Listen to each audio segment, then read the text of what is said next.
Hello. Can you hear me, Jill? Are you stuck?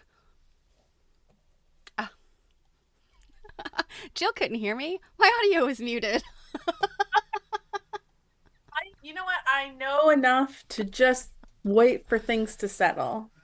You know, when there's like 12 different buttons you have to push and click and slide, and it's sometimes starting one of these streams is like playing with a bop it.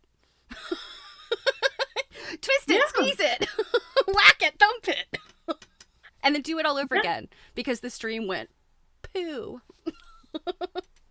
It's all That good is though. why I trust you to do those things. Although the times I've streamed by myself, I do have to ride by myself, and Robin's usually around to be my lucky penny, and that usually works. I was gonna tell you to do it that way if it was gonna be a pain in the butt, but and are you eating the world's tiniest apple? It is a very tiny apple.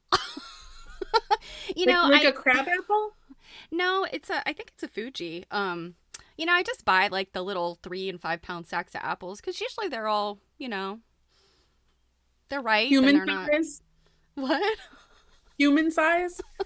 Have you Human ever size. seen, do you guys get the big Honey Crisps when they're in season and they're like this freaking big? Yeah, those are just too big. I just, I like a tiny apple. I like to be able to get through it in one sitting. So in this scenario, size does matter. Indeed, it does. Roger. Roger. So, hi, everybody. Druid, Robin, D. Marine.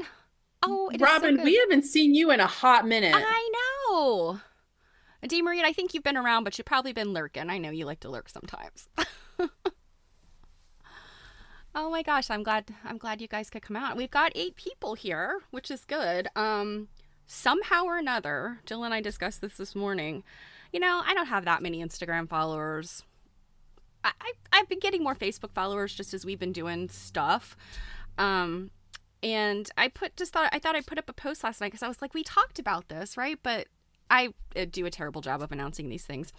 So I thought, yeah, I'll put something on my Instagram just to let people know in case, they haven't been on our streams lately that we're doing this. And I woke up this morning and I had like 1,200 impressions and like 3 people had shared it, which I don't think I've ever gotten a share on any of my posts. So it's so strange what the algorithm will respond to. And yeah, Or even just what you're following will respond to. Because yeah, yeah. it's all those people that gotta poke the balloon to get it up in the air. Yeah, that's something that we teach in our social media class that social currency means, uplifting your friends with their posts and stuff and sharing stuff that you're interested in. Mhm. Um, yeah, so we are very glad to be here today. We have no agenda, absolutely nothing planned. Well, what we have planned is we have handwork planned. Yes, oh, yes, yes. We're doing what I would be doing on my couch right now while I ordinarily would be like watching Golden Girls and tuning out my husband and football. I'm just doing this in another room with Jill. You guys. Hey, Tish. Hey, Tish, burning soup. Tish is burning soup. That doesn't sound great. You might want to pay more attention to the soup for the moment instead of us so that you don't burn it, but then you can eat the soup while watching. Mm-hmm. Yeah. And I would like some. I haven't had anything to eat yet. Yeah, I've just had my tiny apple and a donut this morning. So, Um, I am potentially waiting later. I'm conserving space in my tummy for Korean barbecue later. Mm. Oh, I'm really chilly right now. It's heavenly and I want it all in my belly. So I have to Yeah. say valuable Valuable stomach space. yes. Yes. So Oh, yes. Tish, that was the problem, lack of focus. Well, we're not here to help with that. So, but you can listen to us and our shrill behavior. You don't always have to look at us. So, Hopefully, you get your suit back on track. Dee Marie is binding a quilt for Asheville this afternoon. That's awesome. I've heard things are still real sketchy in Asheville. Like water is still not restored, and I'm like, oh my god, what has it been like a month I or have I more? have an uncle. I have an uncle in Nashville, and they've been pretty much cut off completely from the outside world Oh my because roads gosh. are just like gone Yeah. and things are going to get flown in. Um, yeah, it's going to take a long time. And then I mean, North Carolina is a crapshoot at this point as to whether or not they get a winter, really. Hmm. When I was down there, there was a 5-day freeze we had that just the whole state came to a screeching halt, which was fabulous for someone from the north where we get 2 feet of snow and your employer's like, you're still coming to work, right? Yeah, But but that down can there it's really, like two flakes hit the ground and they're like, ah, stop the presses. yes, It's a snow day. yes. Oh, it was amazing though to have like a whole week off from classes out of Hmm. nowhere. Anywho, Because but of that could like an really, eighth of an inch of snow. yep, seriously. But that could bring their cleanup and everything to a screeching halt if they Yeah. end up with, freezing or something like that. Yeah, Um, yeah. I'm not busting on North Carolina, by the way, guys. My dad lives there. My dad's from there. I grew up in Virginia, which often has some of the same problems with, wintering. I remember the winter of '96, January of '96. We got that blizzard. I don't know if anybody remembers the East Coast blizzard of '96. I was in New Orleans and I came back and couldn't find my car. I lived in Richmond. Um, and yeah, several years before, the governor had downsized snow removal. So yeah, they were not prepared, and it was some miserableness. But yeah, it's good to hear. People are supporting the community, and um, yeah. So, I'm currently helping someone on our Instagram get on to the stream ooh, nice. that was having a hard time finding things. Yeah, that is something that I think you YouTube, because we most of what's on our YouTube is a live stream. So I feel like sometimes when you go to a YouTube channel, um it can look like there's nothing there. If all I think we have like one or two videos that we've uploaded. Everything else has Mhm. been a live stream, and YouTube doesn't do a good job of like, I don't know. I feel like they should just feature the last thing you did or the thing you're doing right now. And sometimes it doesn't do that. Like sometimes you have to click on that live or tap on that live screen thing. So yeah, absolutely, Demarine. Um, so yeah, my husband's watching a Ravens game. I don't know if it's a home game or not. Ravens football is like inescapable in Maryland. Or well, Central Maryland. If you live in Southern Maryland, you're a Commanders fan. Um, I don't know, Massachusetts is just like Patriots, right? Yep, and I couldn't care less.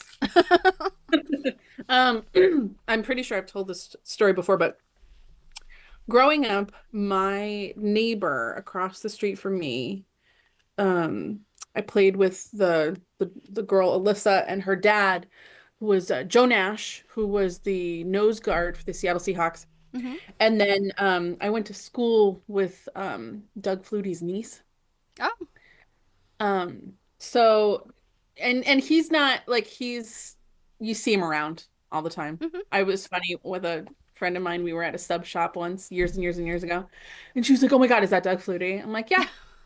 And she was like, "Oh my God, doesn't he play for the Celtics?" And I'm like, "Why don't you go ask?" But anywho, Yeah. we got Celtics. tickets to stuff all the time, like when I was a kid, and when they're in one sport, they'll get tickets to other sports because of your friends and stuff. Mm-hmm. So I just could not care less about going to anything, watching anything, listening to anything. I also had a boyfriend once that was obsessed with the Red Sox. And if we weren't watching the game, we were listening to it in the car or we were talking about it at a restaurant. I'm like, ugh. So, And I often wonder, like, we talk about quilts a lot. Do you think people say the same thing about us? Like, oh, it's always about quilts. but I can talk about many other things besides quilts. I mean, you and I alone, like privately, talk about other things besides quilts. Yeah, you and I probably should have set up our ground rules before the stream. Like, let's keep the poop conversation to a minimum. That was one time. That was one time. Am I never gonna live it down? It was one time. Oh my goodness. Hey, Marianne. Oh my gosh, it's so good to see you. What Marianne made fun. it. Yay. Yeah, so I'm not a sports person. I do love hockey. But I'll watch basketball. Like, basketball's fast paced. It's fun. But football is, I mean, it's kind of a big deal in Maryland because we're hemmed in by football teams. Um there's the two teams up in Pennsylvania that are in the Steelers are mortal enemy. And then there's the Commanders, or formerly the Redskins, and but the Ravens facility is very close to me, and on any given time during football season, I can drive by there and see, gobs of Ravens players. I used to work with Ray Lewis's sisters, so back when he was a big deal. Well, I mean, I guess he's still a big deal, but when he was a big deal here in Maryland. And yeah, I kind of got a little bit of football exposure, but beyond that, like you were saying when you were a kid, the same thing with me. Like, both sets of my grandparents would go to games. And again, it was the Redskins back then, and of course my one grandfather was into college football too, because he was from North Carolina and loved Tar Heels. And anyway, it seems like those football tickets and stuff were not expensive. My one set of grandparents, they had like season tickets and stuff like that, and like nowadays it's so expensive to go see a games. And I mean, the big game.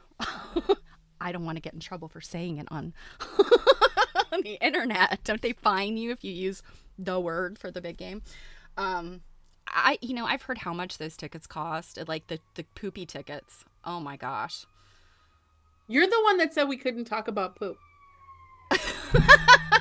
I mean, the nosebleed tickets, I don't know, what do you call it in a football stadium? Like, just Yeah, the nosebleed seats. yeah. But the other thing too is when people are like, "Oh my God, I'm gonna go to it's like -30 and it's gonna rain and I'm gonna go to the Patriots game." And I'm like, that sounds awful.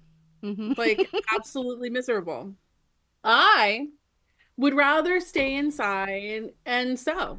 Yeah, me too. It's a good thing. So, Um, yeah.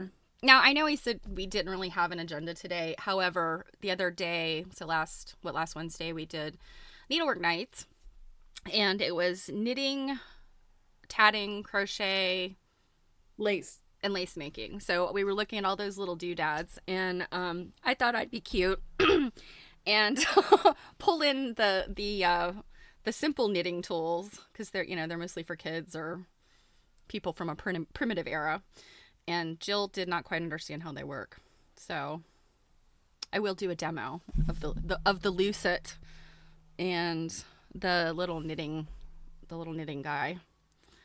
The little knitting guy. Yeah, That's his actually, technical name. I called him a nitty naughty, but now that I think about it, I think a nitty naughty might be that thing that you make skeins with. That it's like a thing that you wrap around to make a skein. Anyway, I'm gonna use my little Smithsonian doodad because it's nice and new. It doesn't have flaking lead paint like the antique one or the vintage one I have. Don't suck on it like a lollipop when you're done. Yeah, there you go. So I did this last night. It was like, do I remember how to do this? So, I mean, I could show you again how to start it off, but it's like, it's not it's not really high tech. Um, so I didn't set up my camera because Zoom doesn't like me having multiple cameras on. But so, I mean, this is what it is. It's like a fork shaped thing, and you can actually do this with a fork. I think it's a little bit harder because if you have tines in the middle that get in the way. Um, but you basically are just wrapping this around and provide some tension. And then it's probably easier to use some type of um, like implement, but you can use your fingers and just do this. And you kind of have to pull it, to get it. And it makes like it's sort of square dog. Like if you ever made lanyards at camp or like when you were a kid, I mean, it's really the same concept. It's like a flat, well, it's not really flat. It's like a squared off braid. And you can do this without this being on this little, the lucet. Those lanyards like at camp, they were plastic, right? The stuff was plastic, so it was firm. But with yarn, you kind of need Are something you to talking hold it about the open. stuff you used GIMP for? Yeah, like yeah, that like plastic braid stuff. Yeah, GIMP. Is that called gimp? Yeah. So anyway, I mean that's really all it is. Yeah. Corking with just two pegs. Yeah. So, and you kind of, I don't know if I'm really doing the tension on it right. Oops. I think I just dropped a stitch. See, this is why I'm no good at knitting. Because you can't even do the child stuff. I can't even do the child's thing, right? So anyway, like you just keep doing that, and if you have dexterity, you just do it really fast. And I think you're supposed to make sure you go around the same way. Like you don't want to go clockwise one way and then counterclockwise the next time. You want to keep it going around the same way, otherwise I think it unknits itself, and you just kind of tension it, like pulling it, I think. Now turn the thing around so we can see the dangly thing you're making. And And then and I mean, you and could then like see like when I and then like started it what the off. hell? What do you do with that after? Well, I mean, it makes like a cord. It makes like this kind of And in my why do we want a cord? well, I mean, historically speaking, cords are useful. But You that's know, all it makes? Like you you need a can't like learn to strong. like knit like socks or something with No, that you thing? cannot knit socks with this. But I So mean, we're think of just knitting a cord. yes. If you think about it, like I realize, if you already have yarn or a string or something, you already have a thing. But say like you need a cord to put a halter on an animal or something stronger than this. This is the historical way of making that. I mean, think about colonial homes always had the little tape loom, Mm-hmm. or supposedly colonial homes had the tape loom. I mean, sometimes those stories are not true, but the tape loom was something that because you didn't have twist ties, you didn't have chip clips. You had to make your own like string, and that's what these kinds of little technologies do. And I mean, this is literally like bare bones.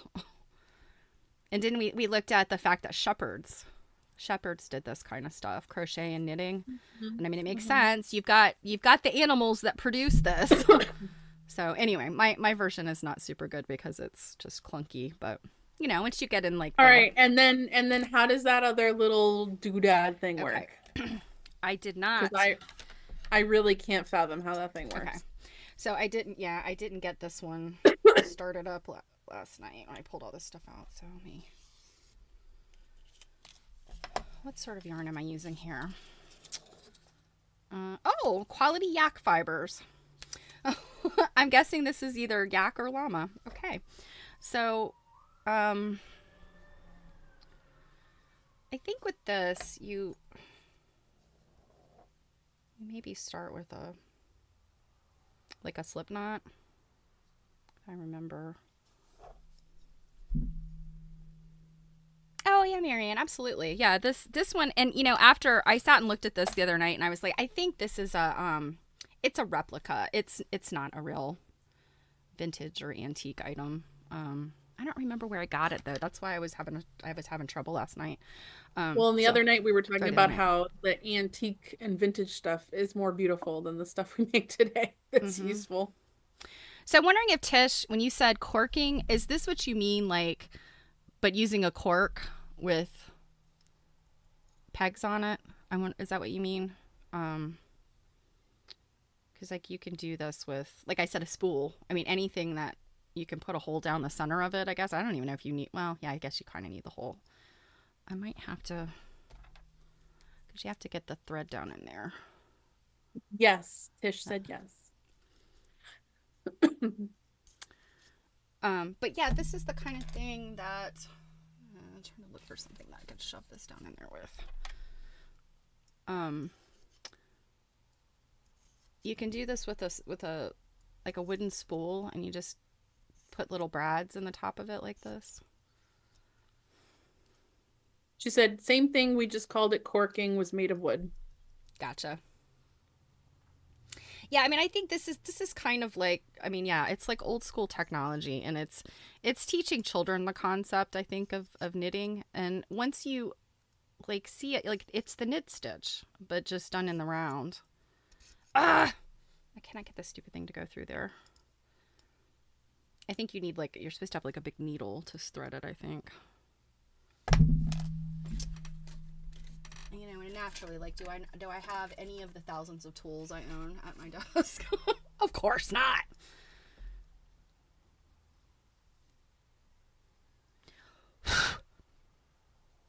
You can do it. I have faith.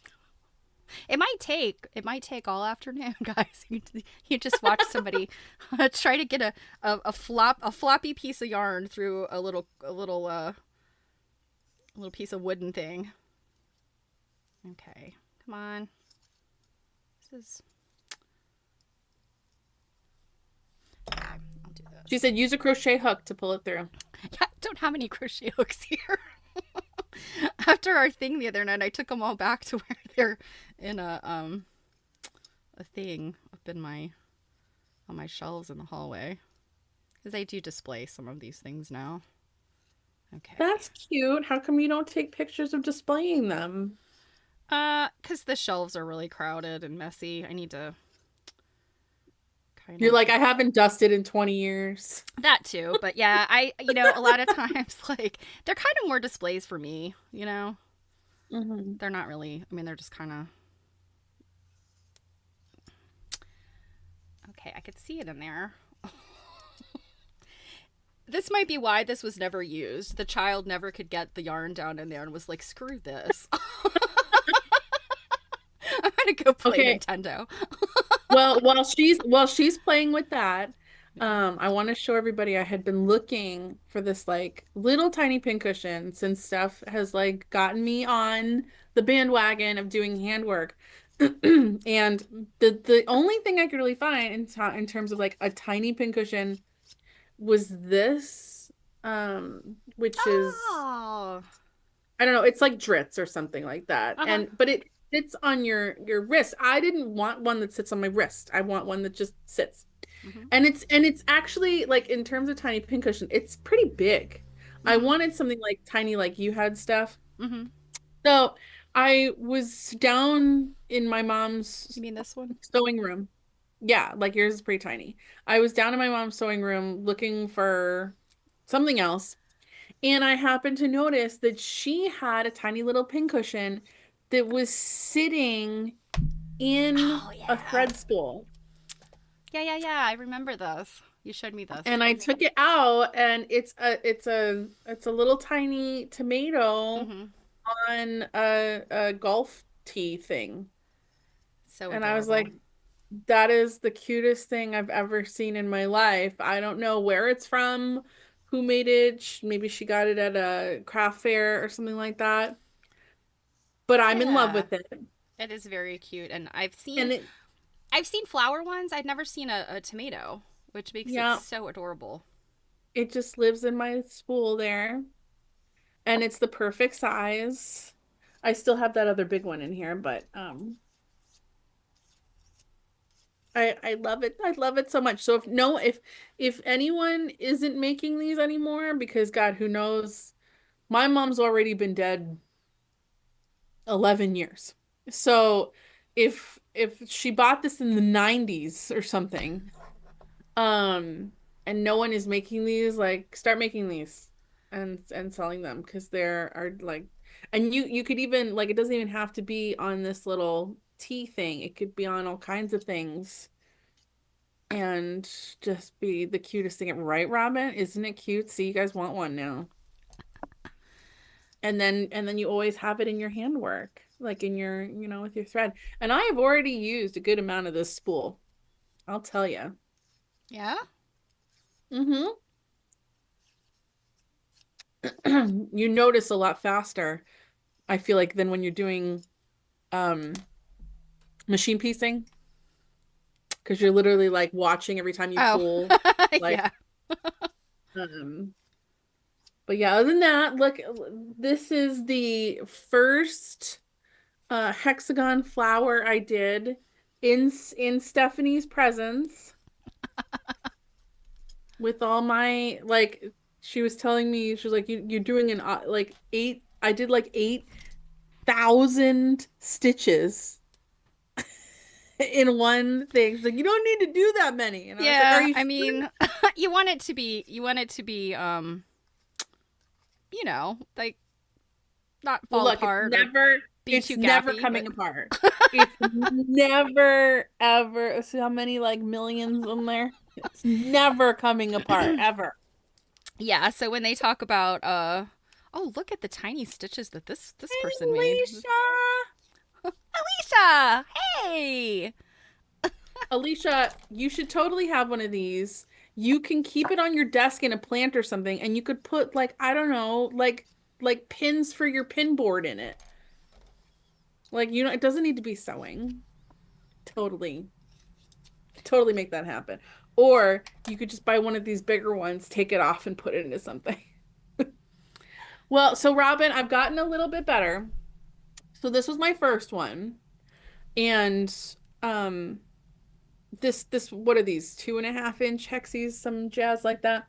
And it's just what I had grabbed really quick before we went on our trip in Pennsylvania recently, where we went to the Chester Historical Society.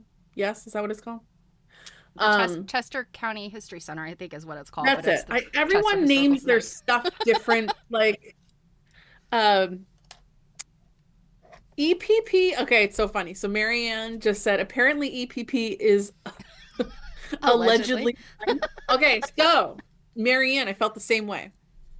And it was always one of those things where I'm seeing everyone do all this EPP and all this other handwork. And I was like, that looks really fun.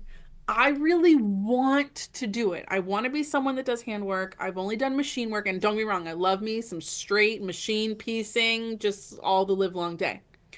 Uh, and I was like, I just can't seem to get going. And every time I kept trying to get going by myself, and I feel like that was really my problem. The first one I had ever done before looked terrible. But then after Steph showed me how to do it, I realized, oh, it actually wasn't that terrible. I just thought it was terrible. Well, she looked closely at mine and went, "Oh, if it can Yeah, look as yeah. crappy as this." And Steph does really tiny stuff, like make you go blind tiny stuff.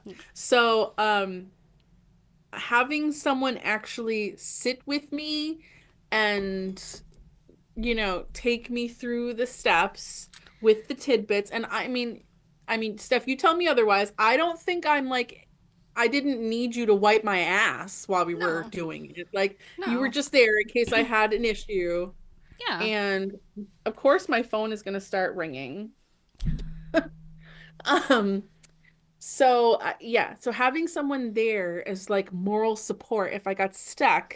Moral support. It's not like you're. You Oh act yeah, like you're Marion, like, it is yes. really slow. Well, and Yes. here's the thing. I have been working on an English paper piecing piece. I wasn't going to pull it out until I finished with this, but um, it is almost done. I'm binding it now, but this is uh, the sewing roll Yay! that Dawn Ronigan, our friend Dawn Ronigan, it's her pattern. It's called Benefactor's Diamonds, and it is made with impossibly tiny hexagons. I'm sorry, not hexagons, diamonds that are English paper piece. And then there's a lot because these are all little pockets. Um, it took me a lot longer than I thought it would. And I think that you know making small English paper piecing pieces really doesn't take that long. Especially if you use bigger pieces, it doesn't take as long as you think it does once you kind of get going.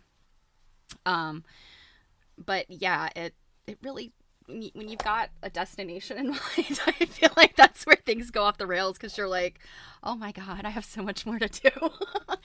No, But wait a minute. if you're just sewing, just making little units without a whole lot of direction necessarily, or without like that end in mind, it's one of those things like you're not paying attention, you're watching TV or you're just relaxing or you're on a plane or, whatever. And all of a sudden, like you have this huge stack of them and you're like,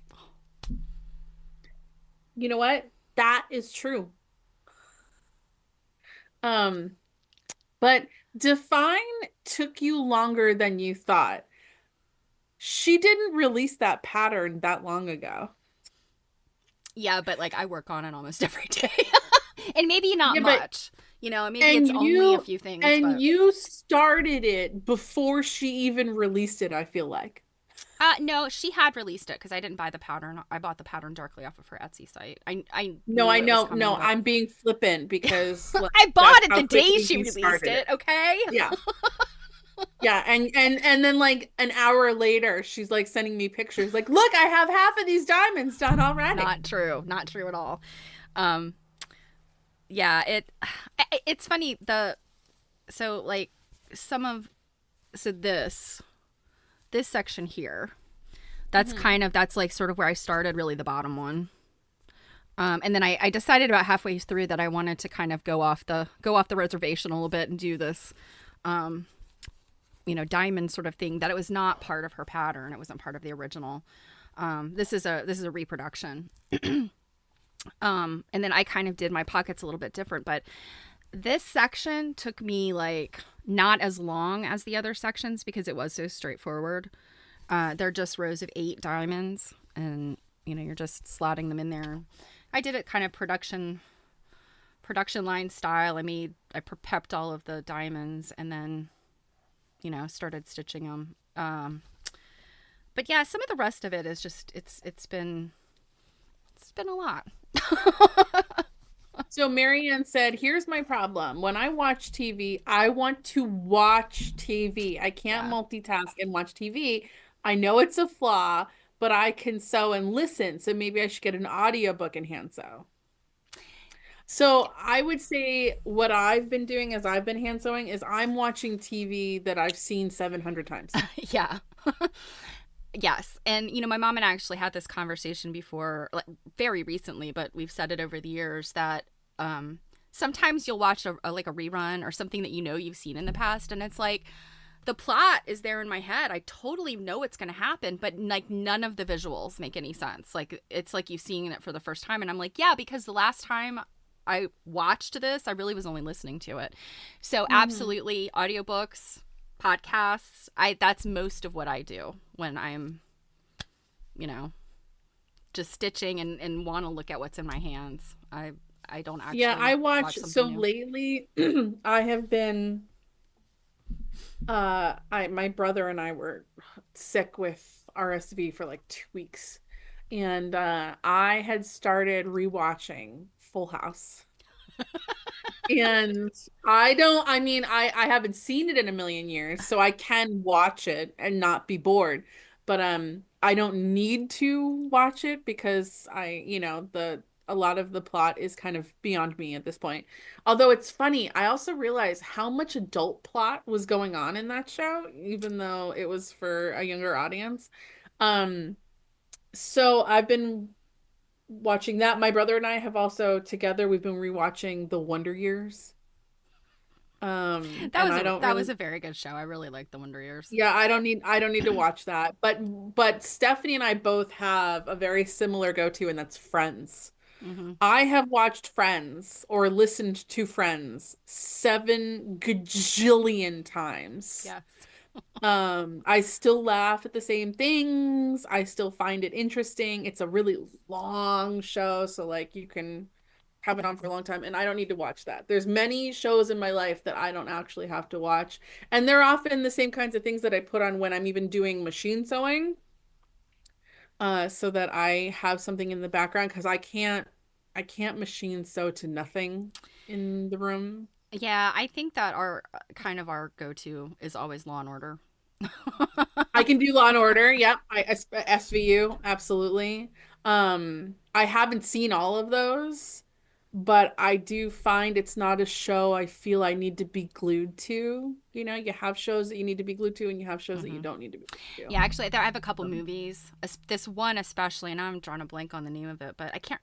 And I'm trying to think if it's on Hulu or Netflix. I think it's on Hulu. And it's supposed to be really good. And it's this movie that kind of has a twist at the end. And they're like, but don't multitask. Like, you have to watch it. And so I'm like, I want to watch this movie, but I can't just sit there. You know, like I have to be, I feel like this sense of guilt if I'm just sitting watching TV. So, you know. All right, I guess you're never watching like Outlander or anything because you can't multitask that show. Right. Well, I actually used to. And you know, back then when Outlander was really big, at the very beginning of it, I was knitting back then. Not that I didn't make quilts and not that I was like some kind of knitter, but I went through this like for a few years of just knitting a lot. And I have pretty much nothing to show for it except a baby sweater. I was That gonna say, I've never ever heard of any knitted items in your life. actually, believe it or not, I did make these felted purses for a while. And felting them was I didn't see that coming. right. Felting is I love felting. It was I you know I did some felted work in college, and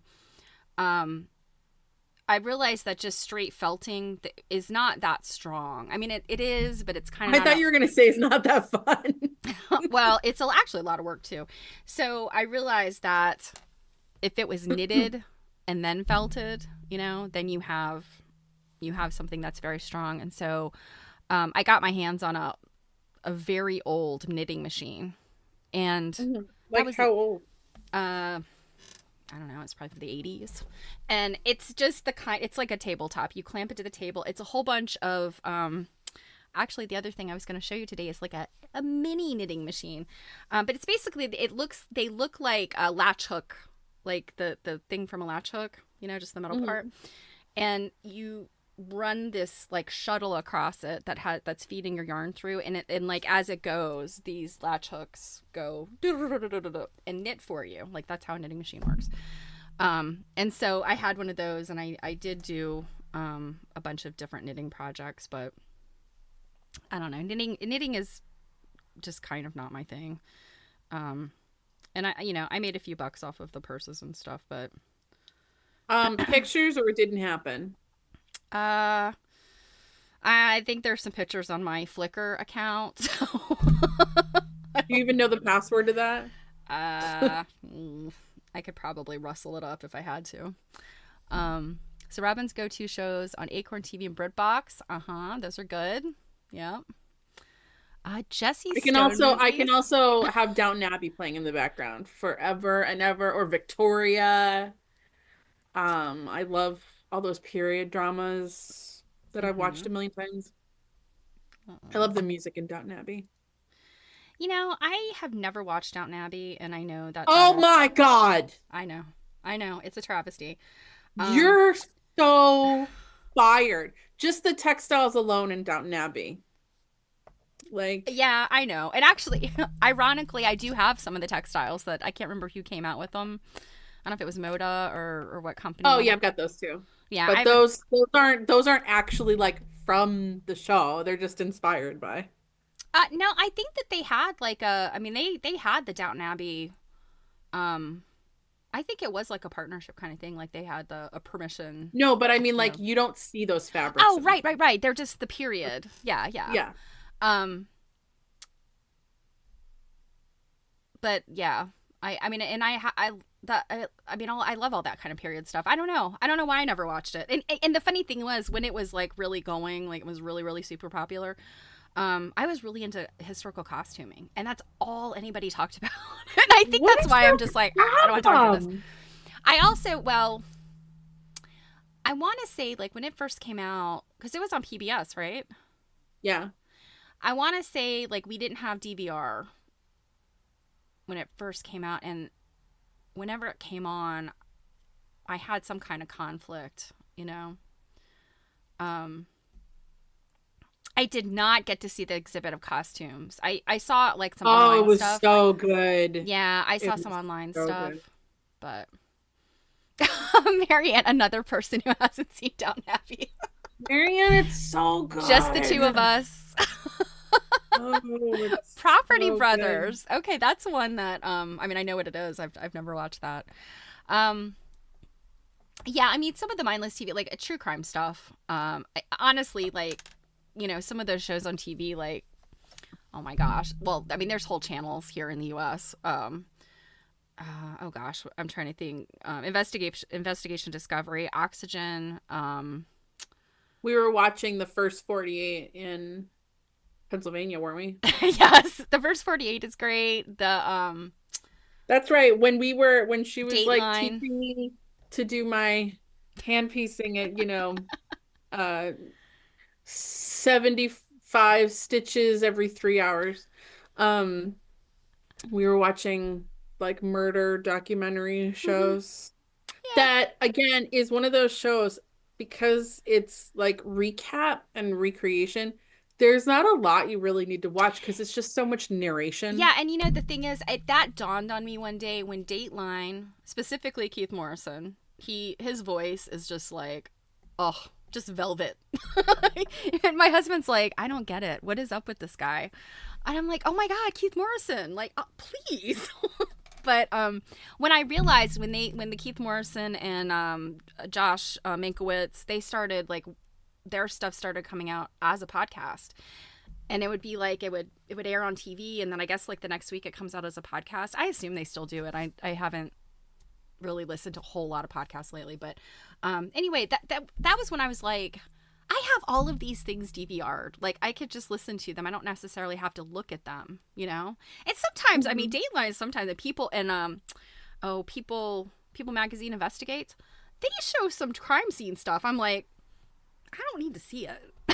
You know what? Like, I like true crime from the perspective of like the mystery and getting people justice and solving crimes and doing right by people who have been wronged. Like, I love that aspect of true crime.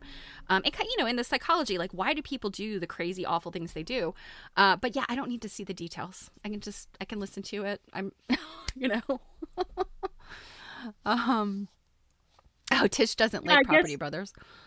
I guess for me, do you have this thing sometimes when you're gonna sit down and sew and you're technically quote alone in the room? That's one reason to do like a stitch-in bitch is because you're not alone in the room. Yeah. Actually, if we're sitting here chatting with each other and with people in the chat. But let's say you're alone in the room. Do you have to decide like what flavor you're interested in? Because like true crime, I feel is far more quote like emotionally involved than say watching Friends. Yeah, Um, it is. Yeah.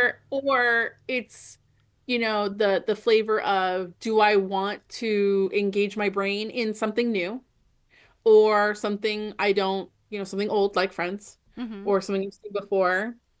Um, Yeah. Um, that is, yeah, that's an interesting, yeah, that's some interesting thoughts there. I do, it depends on my mood. Sometimes it's like, I can't do the true crime, or yeah. the only thing that's on is like some horrible crime that happened to like a child or something. And I'm like, I can't, I draw the line there. Yeah, Um, you're like, where's the angry ex-spouse? yeah, can just women who killed their husbands. Let's just no. I don't mean to be flippant, but yeah, I mean sometimes some of that stuff is so horrible you have to laugh. But yeah, and then sometimes I just want like comfort, and I'll be honest, like when I need to just like when I need sewing for mental health, I turn on stuff. I watch Bob's Burgers. I watch 30 Rock. I so there was a particular quilt I worked on where I binged all of 30 Rock, start to finish. I've just recently started again. I think I've hit season 2. It's just one of those shows. It's so funny. It's so stupid. Um, I think it's held up pretty well. It's funny some of the stuff they were talking about on there, and I mean we're like so 30 Rock. The first few seasons of 30 Rock. I want to say this was 2007 maybe. I want to say it was right before Obama's first term. Um, I've seen some of it, but I haven't like watched it. So mhm. I don't remember when it was out. Yeah, it's just, it's like one of those Gen X things, I guess. I think that I know people that kind of don't get 30 Rock, don't like it. I think Tina Fey is brilliant, and Amy Poehler too. Parks and Rec is another favorite. Like I can just put that on in the background. The Office, Friends, like all that kind of stuff for sure. Upstairs, downstairs. That's isn't that's kind of a that's kind of like a soap I've opera, wasn't it? I've watched one of those. I don't remember if it was a scenario I couldn't get into it or not. But also, Marianne, we need to talk about the fact that Highclere Castle is not that far from you. Because you can stay there. And I would love me some Highclere Castle. Oh, $100 for a ticket to a Christmas event. Hmm. Okay, I've gotten this thing going. You just got it going No, I've been working on it for a minute, but I mean it looks because awful. it's already 3. Yeah, I know. Only taking me like an hour. So basically like the thing is you got to get going like knitting. And so if you know what a knit stitch looks like, you've kind of got this like your knit stitch looks like that and you want to push the next loop up through, right? Like that's how knit stitches work. And so that's what these little prongs or these little these little pegs do, and it holds tension and then it comes out here. So this is a very long you So want to talk. the little human poops the knitted part. Yes, and basically all you're doing is you're wrapping this around, and you kind of had to do some specialty wraps in the beginning, like you have to twist them to get it to stay, but then you're literally just like you're putting the next one there and then you're picking up the old stitch and then just doing a little leapfrog, and then you just turn it and do a little leapfrog. And thank goodness for I this little. can't you keep like dipping your hand down. Sorry. So you're just. Oops. You're just. Stop dipping your hand down. Sorry. One sec. I can't get my tension. This is so slippery. Um. So you're just picking the old stitch up and just leapfrogging it over the new one.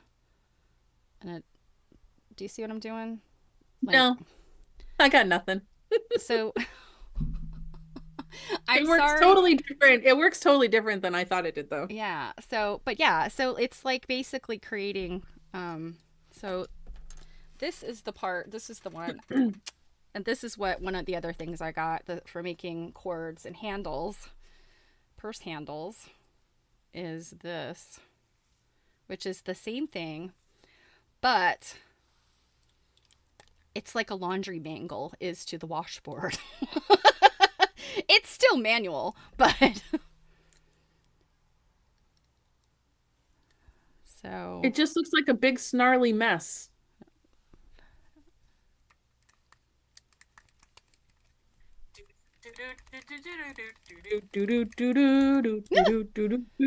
Boop goes the but do you weasel. see? Like it's creating this cord. Huh. That's what it's supposed to be like.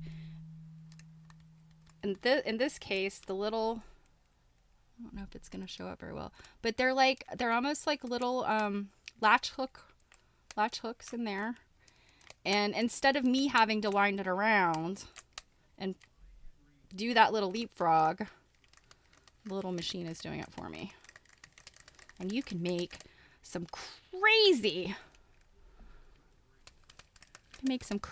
long, really fast. So I'm sorry this was not a very, this is, hold it closer to my chin. Yes, I should have done that. So, but see, I mean, it's like, And what's that thing hanging from the bottom? so it's a weighted Did the weight? clothespin thing. Oh. There's like metal weights in there, and it's to, because you have to keep tension on this. Mm-hmm. Otherwise, it wants to pop off the little hooks. But Mm-hmm. this is how a knitting machine works. Um, with these little things going, and they're grabbing the next thread and they're pulling it down through the loop, and grabbing the next thread and pulling it down through the loop. And it's just, I mean, it's just the knitting stitch. So yeah, Fancy. and now I'm looking at all this stuff, and it's funny, the little crank thing. I had it in a drawer upstairs in my my annex, my studio annex, which is mostly all storage.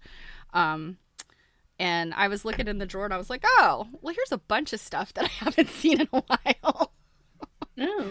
um, Maybe we should do a stream of that. oh dear God, What's hiding in Stephanie's what's annex? hiding in all of Stephanie's storage? Yeah, but like, Imagine all the stuff that you would rediscover.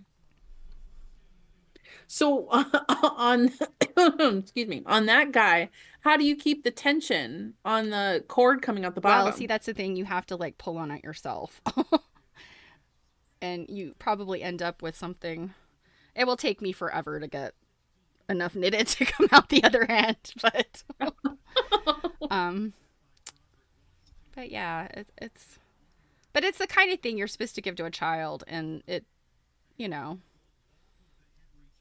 I I never had anything like this specifically as a child. Although my grandmother taught me how to crochet, like, or just to knit, with or a crochet stitch, knit a Hmm. chain. I'm trying to get this in the camera so you can see it.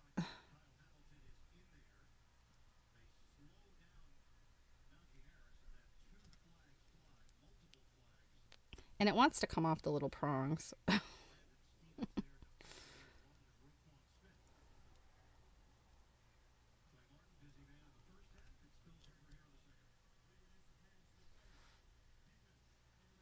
Okay, I'm done with this. Yeah, I mean, that's the thing. I'm trying to hold it up to the camera to see, like, to get it close enough, but yeah. I'm gonna sew something that I really do actually want to sew, and not this horrible knitting stuff. Well, I appreciate your effort. Well, I mean, any time to educate you, Jill. Yeah. Next, you'll have to bring that to the next murder house. So, guys, people, um, did you guys, I feel like some of you were not around when Stephanie and I were in Pennsylvania and we did a live stream there. And if you haven't watched it, you should go back and watch it because it was really cool. We were going, Stephanie brought her two camera setup and we were doing an unboxing of that bed under the box that I won at the AQSG seminar live auction, and it was a bunch of ephemera from under a bed. It was very interesting. And I didn't look in it in all that time. I did not peek. I bought it specifically to unbox on a live stream. And it had a bunch of like quilt ephemera in it and also like some like love letters. Um, That was, I think, the better part of it. I mean, certainly the quilting ephemera yeah. was neat. It was, and actually, I traced something in there, Yes, a you did. pattern in there that I wanna. That's kind of my, like, next little just side sewing project for whenever. Um, it was like a fleur de lis kind of thing. Yes, Um, Stephanie was quite taken with the love letters. She read them after we stopped the stream. She read them more thoroughly I and did a did. little, yeah, and Marjorie was something else, and I can't what was remember. that Did guy's name? the one guy's name was Charlie? And now I'm drawing a blank on the man she actually married. And the thing is, she was. So I'm trying to think. I think we figured out she was born in like 1899 or 1900. Her name is Marjorie. I'm drawing a blank on the last name. She was quite the little lady about town with some gentleman friends. There's a lot of gentlemen. And then you skip forward to like 1930 something, and I'm trying to think, was it like 1930? She's still single, and I mean, at this point, she's 30. She did get married when she was 31 or 32, and he only lived 6 months. A dramatic reading of the love letters. I do love a dramatic reading. uh, Um, yeah. well, we were talking also while we were on that live stream about the house we were staying in, which The murder was very house. cute. Not it was not cute from the outside. Um, it was very boring from the outside, but the inside was really cute. And our friend Anne Hermes was staying with us. It's the first time she's ever stayed in an Airbnb. And she was all like, "Oh my God, is someone gonna murder us? We're staying in the murder house." She's like telling her husband, like, "Here's where I'm staying if I die, whatever." So I've stayed in Airbnb a million times. Steph and I have stayed in Airbnbs together. So I'm quite comfortable. I picked it out based on its location and its amenities. And also like the price. Like the price was right. So, we get there and we pick our bedrooms, and Anne was only staying with us for 2 nights. Steph and I were there for 4.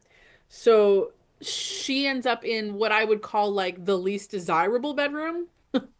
Um, and because sometimes it's hard to tell on like the pictures of the Airbnb how rooms really are set up or how big they are or things like that. So Stephanie's room had 2 beds in it. So I knew at the bare minimum, if one bedroom was weird, Stephanie and I could stay in her room together. So it ends up working out that we all have our own room, and Anne ends up in the smaller room, and she's like, "I don't care." So, but then she tells us like the next day that she's like, "Oh, I looked at that other door that's in my room, thinking it was another closet." And she's like, "No, it's the door to the basement."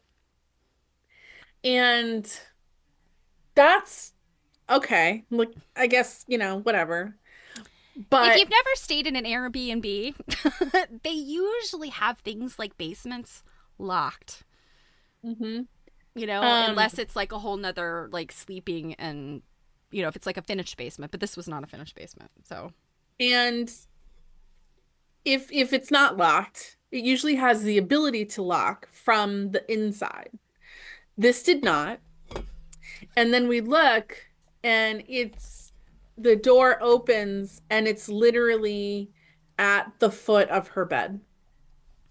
And then the door pushes open into the scary old basement. well, and that room was And definitely not meant to be a bedroom. I mean, it was at best maybe a little office or sitting room. I mean, it was tiny. something. It did have a closet, so Yeah. who but yeah. Once I saw that, I was like, "Nope, nope, I'm not, Well, no." and here's the best part. So we let Anne sleep in there a second night. And she was just like kind of like, yeah, whatever about it. I mean, I would have been like, oh my God, you guys, I discovered that this was the door to the basement, and I'm positive that there's some monster down there that's coming to kill me in my sleep. So one of you is sleeping in there. I'm sleeping in my car. I'm sleeping on the couch. I'm sleeping with you. Because there's no way I'm going back in that room. She was just like, oh, yeah, I put my suitcase in front of it so that, if somebody came through there, they'd at least trip and I'd hear them before they killed me.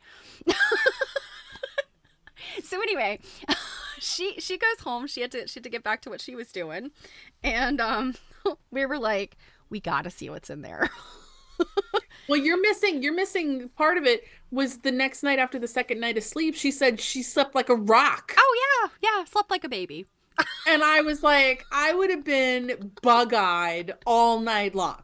I know. But yeah, Um, so Stephanie and I are thinking, what better way to freak us out even more than to investigate the death basement, the basement from the doorway to hell, the crypt. Yeah, mhm. we're like, and when you open the door, it's like all dark and it immediately is like these old stairs because it That wasn't a new. immediately turn. Yeah. And so to add to this, after the first night, Anne said, because she opened the door and looked down there. She didn't go down there, but she opened the door and looked down there, so she could tell what she thought that there was an external opening to it. So in the morning, she walks around back and I follow her. And it was indeed one of those situations where, like, my house has it, but that's the only way into my cellar is through the doors that open up that are like on the ground. And there was that. And it was at the back of the house, but it had been capped off so that it couldn't be entered anymore. But the little ramp, like, where the doors used to be, was still there. From the inside, it had been like patched over, and but I was like, do those look like claw marks? Like Yeah. something's been trying to get out. So yeah, so there's that. And then when you turn, you look, you go down those stairs, and thank goodness there was a light switch, and there was an actual, like, it was a bare bulb, but it still was like, it cast enough light that there was not, I mean, there was no way anybody could have been hiding down there. So I Yeah, just, Stephanie went like down into the basement. I stayed at the top of the stairs in case something growled. I could shut her in there. and run. Yeah, exactly. Only need to run faster than Cake. Yeah. Jen just said, I watched that video on Friday. I want to know if you did the research on the love letters. Mm-hmm. Yeah, we did. So like I was saying, so Charlie or Charles, he did end up marrying somebody else, and then I kind of lost the thread of them. He Marjorie. also he also was a little possessive Oh in yeah, yeah, yeah, yeah. So I guess yeah. I'm trying to remember. I mean, I read kind of snippets on to check the Airbnb reviews on this place. I don't think anybody mentioned the basement, did they? No, not that I Yeah. saw. Of course I check the reviews. I always check the reviews. Scary basement? No. Um, so anyway, Jen, yeah. So Marjorie, despite all the action she got in her youth, she didn't get married until she was like 31, I think. And her husband only lived for like 6 months. And there's something fishy about his death. They lived in upstate New York, and I'm trying to think, was it, so she was going to school in Albany, but I want to say they had moved to Cooperstown. That was where she was originally from. And he died in Manhattan. So Oh I don't, yeah, weren't you wondering if it was some kind of like accident? yeah, I was like, did he work in the city? Like, I don't know how far is Cooperstown from like New York City? I don't know. I mean, New York's a big state, and I don't have, like a very good like lay of the land and where things are there. Um, I mean, I know, yeah, Tish, and that's why I'm trying to think, like, how much of a recap did we give? I guess when we came back, like, that next Tuesday or whatever. Yeah, Um, we did a recap. but yeah, he only lived for about 6 months. It was like 1931, 1932, I think. I'd have to go back and look at my ancestry, but I tried to see if there was like a newspaper article or something. I couldn't find anything. Oh Um, yeah, y'all speak out on like Ancestry or whatever after she's looking at these letters. And I'm hand sewing. We're watching some like murder show or whatever. And in 10 minutes, she's like, okay, so blah blah blah blah blah blah and this blah blah blah blah, and blah blah blah blah. And then she's like, and then blah blah blah. And I'm just like, you got all that in 10 minutes, you well, psychopath? Like that's maybe the beauty. you missed your calling. You should have been a private investigator. Well, but see, that's the thing. And so, no, not the Spanish flu, as far as I know, because it was in 1930, early 1930s. Was Spanish flu an issue then? And the Spanish flu was 1919. But in any event, I don't know what happened after that. I mean, it's certainly something that, with some more effort, I just did, Well, an hour's worth of didn't work. you see that like she never remarried? and Correct. she She just never lived with her remarried. mom. She lived with her Moved in mom with in her mom. Cooperstown, yeah, until she died. And I want to say she lived a good long time. Um, and this is terrible because I've researched some other people since then, and I'm trying to remember if she lived until like her 80s or I I feel want like to she say lived she. a long time. Yeah, I want to say she lived a good long time. And see, here's the thing about Ancestry: if you have Ancestry, so well used, and it is the largest database. I think I'm trying to think. So I do some work with the genealogy organization. Um, I'm more of a training and educational administrator for them, but I have learned some tips and tricks from them. And you know, the between Ancestry and Family Search is the free one with the Latter Day Saints. But if you have like a full name and an approximate birth date and a location, if it's somebody who was, you know, not just a flash in the pan there, like a very nomadic person would be very hard to track. But a person who lived in one place or close by for a very long time, if you have like their full name and some kind of, you know, estimate of birth date, it's actually really easy to find people in the past. All the way up to 1950. I mean, we have those census records. You know, there's some big holes in the 19th century because there's one year where the census was pretty much destroyed. That was 1880 or 1890. Basically, the Census Bureau burned down or something. So you're a lot of stuff missing there, but otherwise, if you have some specifics, it's pretty easy to find people. The exception being, of course, African Americans are difficult, but there's some things you can do to track you know, those ancestors as well. And you know, with more and more people taking DNA tests, you know, it just, you know, 1890. Thanks, Alicia. um, but yeah, so the letter writer and the sewing stuff were 99% sure that it all goes together. Um, you know, I mean, I don't think it was like super clear. Like it didn't say like, you know, property of Marjorie all over everything, but I think it was, yeah. I mean, I would be surprised if those letters were just put in the box, not belonging to the person, you know, Hmm. Marjorie. Hmm. But she clearly loved quilting, and she must have had a thing for double wedding rings because I feel like there was a ton of double wedding ring pieces and, you know, clippings and pictures. Um, yeah. And, you know, I can't remember. I want to say Mary Kay said that she has like box two or something. Yeah, she said she had a box as well. It was, yeah, want to say that it was some type of symposium. It wasn't AQSG, I don't think. Um, it was some kind of event, and they were all, you know, a bunch of women, you know, quilt researchers were in some place, and they ended up going to an antique store or something, you know, on like a, I don't know if it was in their downtime or something, and they found these boxes under the bed kind of thing where it's, you know, that's what women kept clippings and all that stuff, and yeah. Double wedding ring is your quilt making bucket list. Yeah, I've made some tiny double wedding ring stuff. It's time consuming. I have Marty Mitchell's templates for like a full size, you know, bed sized. Um, but I've never even pulled those out. I should probably sell those to somebody who wants to make a double wedding ring. That would not be me. Yeah, you know, we have those bucket lists, Marianne, and they get Well, longer as the years go by. speaking of like bucket list things, Stephanie and I have been talking about doing a little sew along in January for like some handwork, though of course you could do it as machine if you wanted to.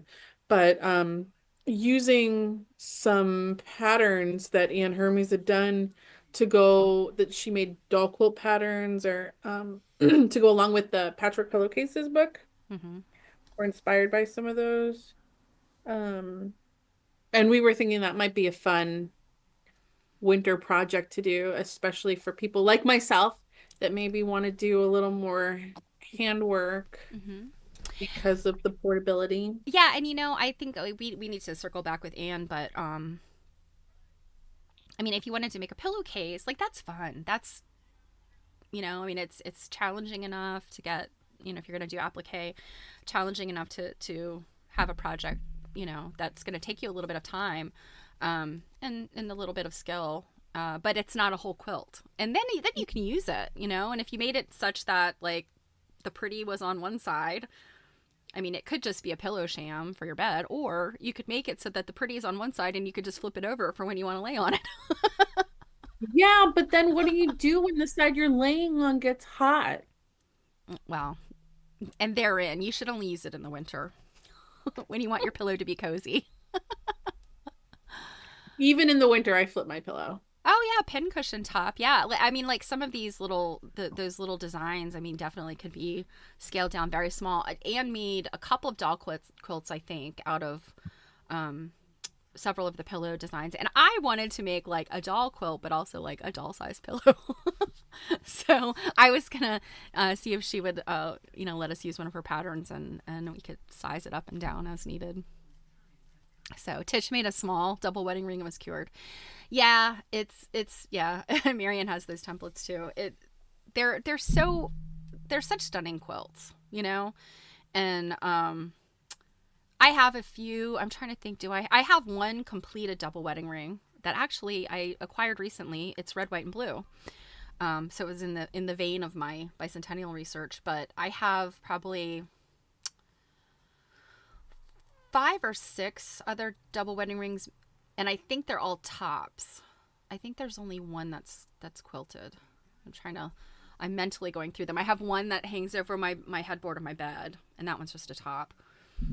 And then I bought one that was all out of I think it's Feed Sack Fabrics, but they're juvenile prints from Cindy Claycamp. Last year's seminar, I bought a top, and I've got a couple others that I've picked up that are, I mean, they're nothing really to look at. They're not super special, but there's still the amount of work that goes into a double wedding ring, especially if you're going to hand piece it. And I don't know, even machine piecing, I think that would be just as hard because of those curves. Yep, not interested in curves. I've never been a good machine curve piecer. I know that there's people that can just, whip it right out. You pin the ends and just ease it, and they can just do it perfectly. And I've never been my skill. Oh, there's things you're not perfect at? Interesting. I mean, come on. you know, You make clothes for crying out but loud. here's the thing, like I feel like I get a lot of slack, I get a lot of crap when I go to classes and things because yeah, I do have sewing experience, but I'm not above learning new things, and I don't know how to do everything.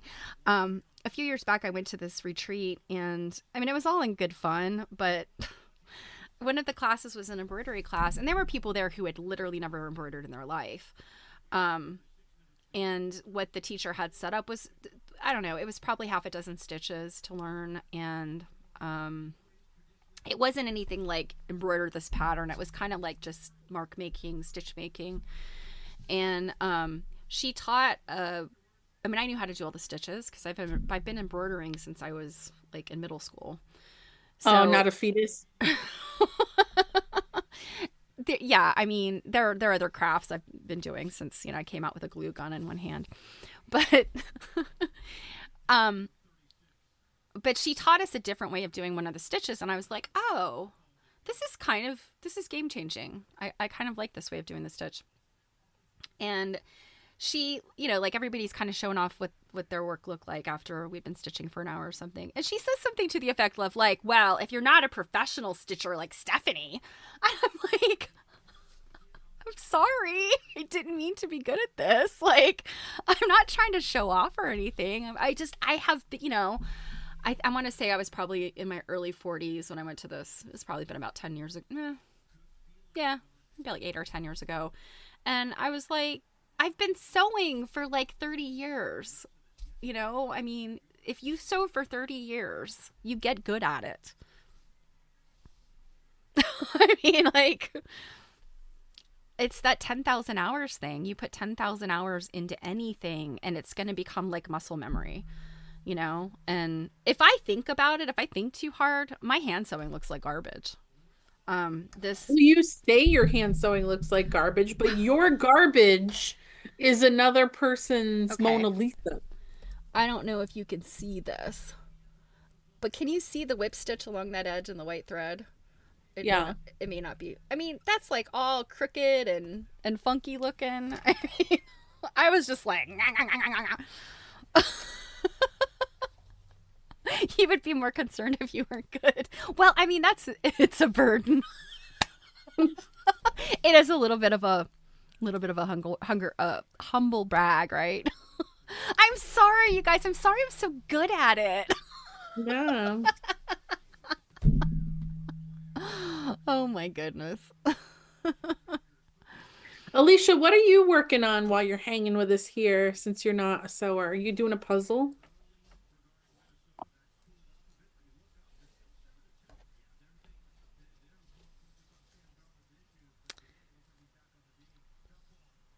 Although I think you should be sewing, just FYI. Yeah. I think you would be a good sewer. I mean, yeah. What A does one puzzle! a puzzle? I love that.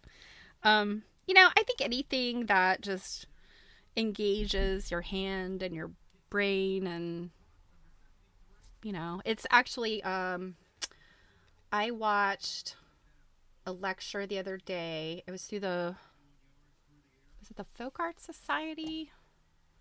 I'm trying to think. And it's And interesting. you didn't share? Well, it's interesting because let me see if I can find this and I'll share it. I ended up getting this book that the woman that lectured, I got her book and it's really good. And she's Scandinavian. So the book had to be translated, and it's interesting. You would never guess who's selling the book. I don't think it's available on Amazon. I don't Well, think. what was this lecture about? So I'm sorry. It's about craft. It's called craft psychology, and it's the idea of mental health and stitching, and how So it's some Dr. Dutton-esque kind of work. yeah, and it's the kind of thing where I hate this. Deny. Okay. But they talk about, and then there's another book. I think it's called Your Brain on Art, and it's not specifically just about sewing, but it's I think it's about any kind of making, any kind of craft. Mm-hmm. It could be woodworking, it could be knitting, anything that you do with your hands, and you have to have like hand-eye coordination. And apparently that, and I'm not sure how to explain it because I'm not sure if I totally have my head wrapped around it right, but it's this hemisphere switching that you have to do as you're sewing and or crafting or whatever it is you're doing, and it actually it's a healthful thing. It creates it strengthens the chemical signals in your brain, like the neuron or the Mm-hmm. I know I'm using all the wrong words, you guys. The pathways. The pathways, yeah. Yeah. So I'm looking here for this book, the one book, and it's really, really good. So let's see. Oh, but I didn't tell you who actually. Yeah, here it is. Who actually is selling this book is so interesting. So let me put it in the chat.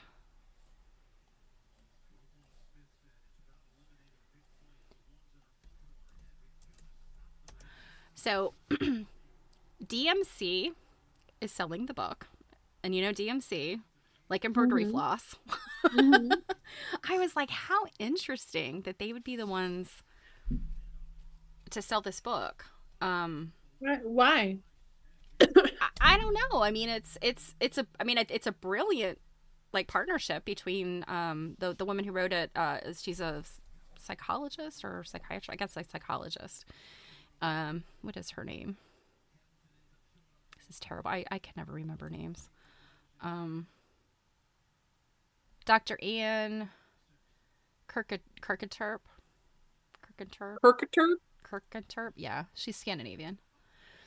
Um, but yeah, she did a study with a bunch. I mean, like a bunch of different crafters. And it was like one of those. I don't know if, well, I mean, not like a double blind study, like not that kind of study, but like I think it was kind of some intensive, look at people who craft and the scientific stuff around that. Um, yeah, and I mean, this is something obviously like I'm really super passionate about because Dr. Dunton and my my artist James scholars work, and with the Quilt Alliance, um, and just I mean with myself, it's all positive, healthy stuff. Would you say that you do a lot of stitching for your mental health? Oh, absolutely, yeah. Um, oh, Robin, I highly recommend it. It would probably make a great Christmas gift if your Stephanie wanted to get it for you or vice versa. um, yeah, it's really good. And I don't know if the folk, what is the name of that folk society, not folk art, it's folk society, I think. I don't know if they have, you could get her lecture as a like a replay. I don't know if they have that available. Let me see.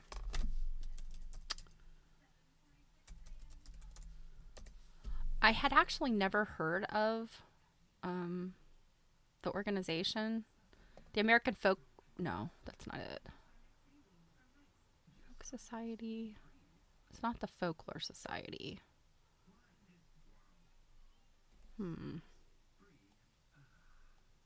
Why does Chrome want to be updated constantly? I I don't guess. know. It's something with your computer. Yeah, it usually is. Okay, it's the Folk Education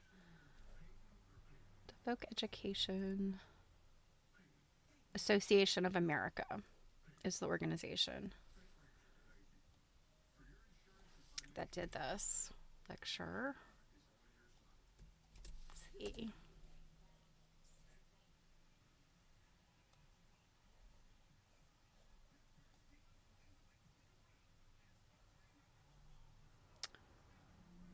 Um,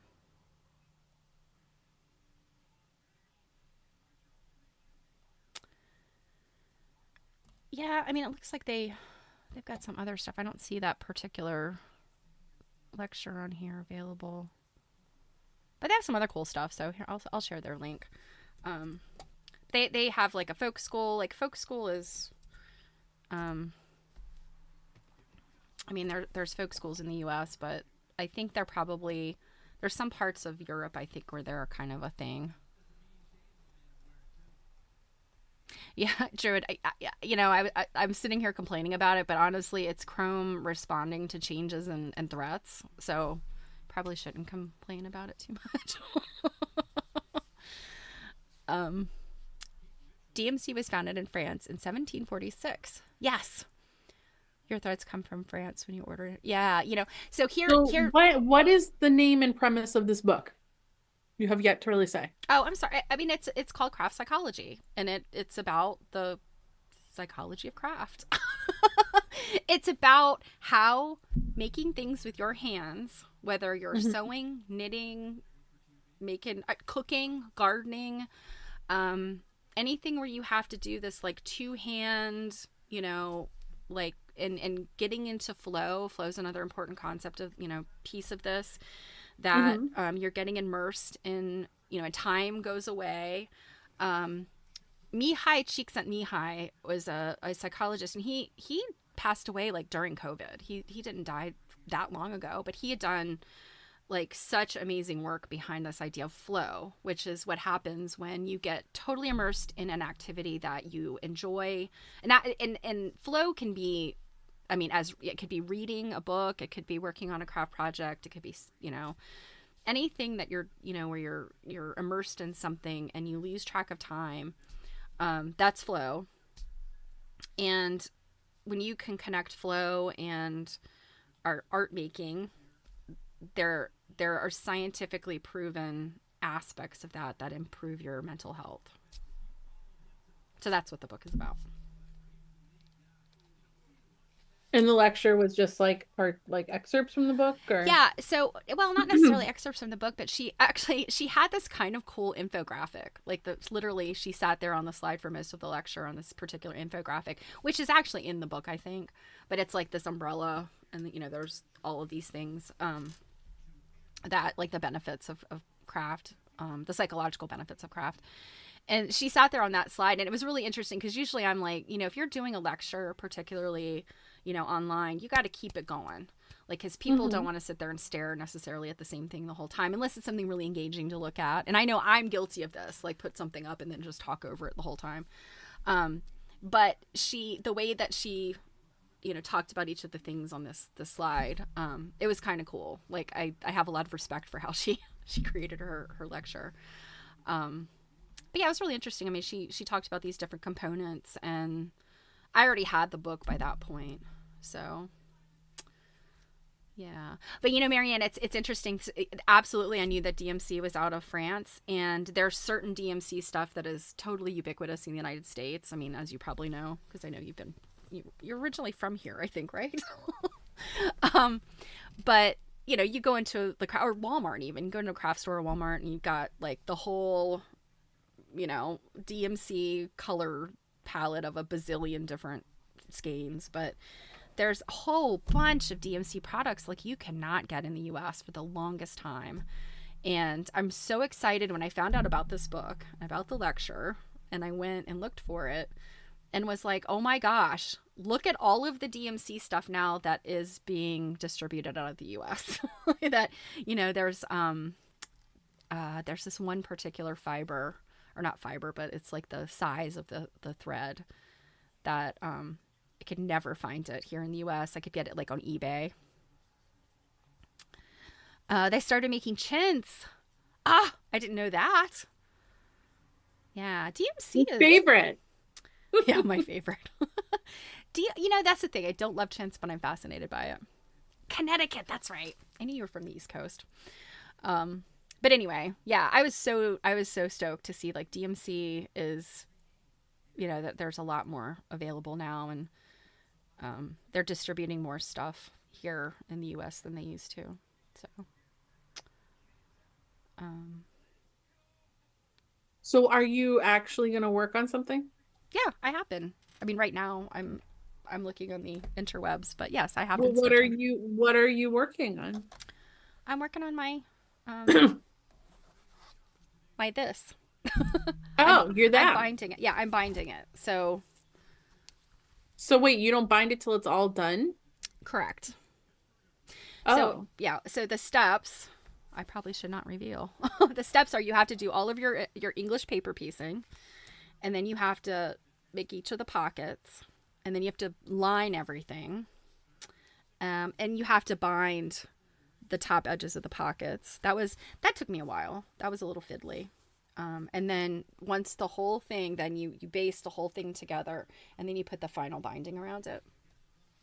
And Wow. then there's embellishment.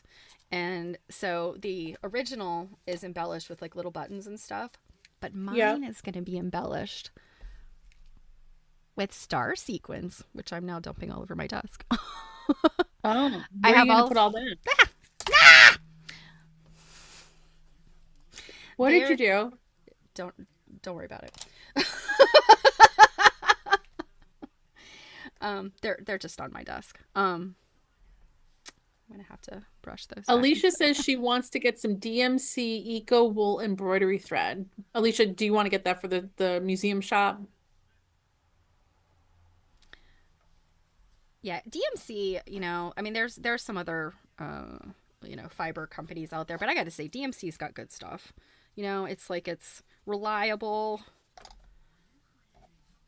It's just like the gold standard. Well, I wouldn't call it the gold standard. It's just reliable, and it's good. It's solid. So how Um, many stars did you spill? just half of them. I was trying to show them off. Oh, Alicia, you want them for you? Oh, you do embroidery. I didn't know that you did Huh. embroidery. I didn't know that either. Yeah, you're not sharing all the deets here. The wealth of your crafting. I always like to know, like, I like to hear what sort of things people like to make, and Hmm. um, I think the most interesting people make things with their hands, no matter what it is.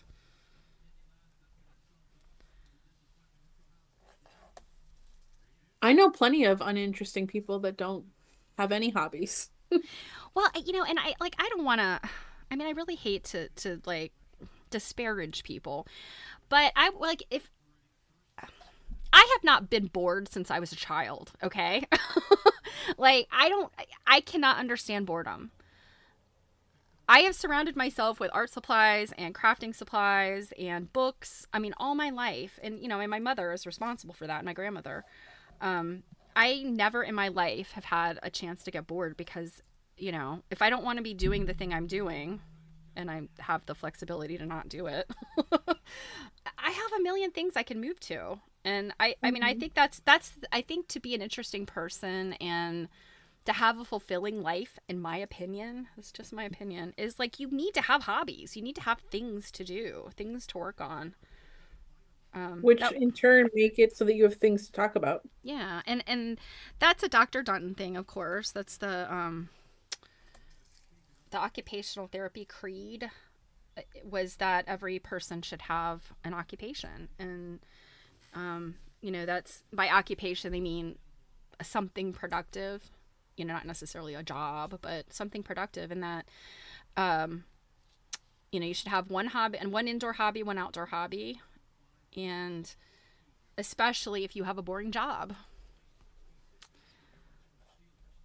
So So Alicia said I yeah, was bordering at seminar. Alicia, I don't think I ever sat. Did I sit near you? I forget. Did I sit near you at all at seminar? I yeah, I'm can't trying to think. remember. Other than the auction, we were at the same table at the auction. I cannot remember. My brain was so fried Yeah, because I'm doing seminar flew so by. many It was things at seminar. Yeah, it was so much fun, but it flew by, and I'm starting to think like, huh, I don't remember any of that. Okay, I think I got them all back in the box. So I mean, I'm happy that for like the next seminar, I guess I can potentially have handwork to do. Oh, during paper presentations. I might not have been there for all of that because some of them, like Steph and I had to skip out early the day that we had our social media presentation because of the paper presentations. yeah, I ended up getting not seeing really much of the paper presentations because of our our presentation, and then my study center was right after. Hmm. So Hmm.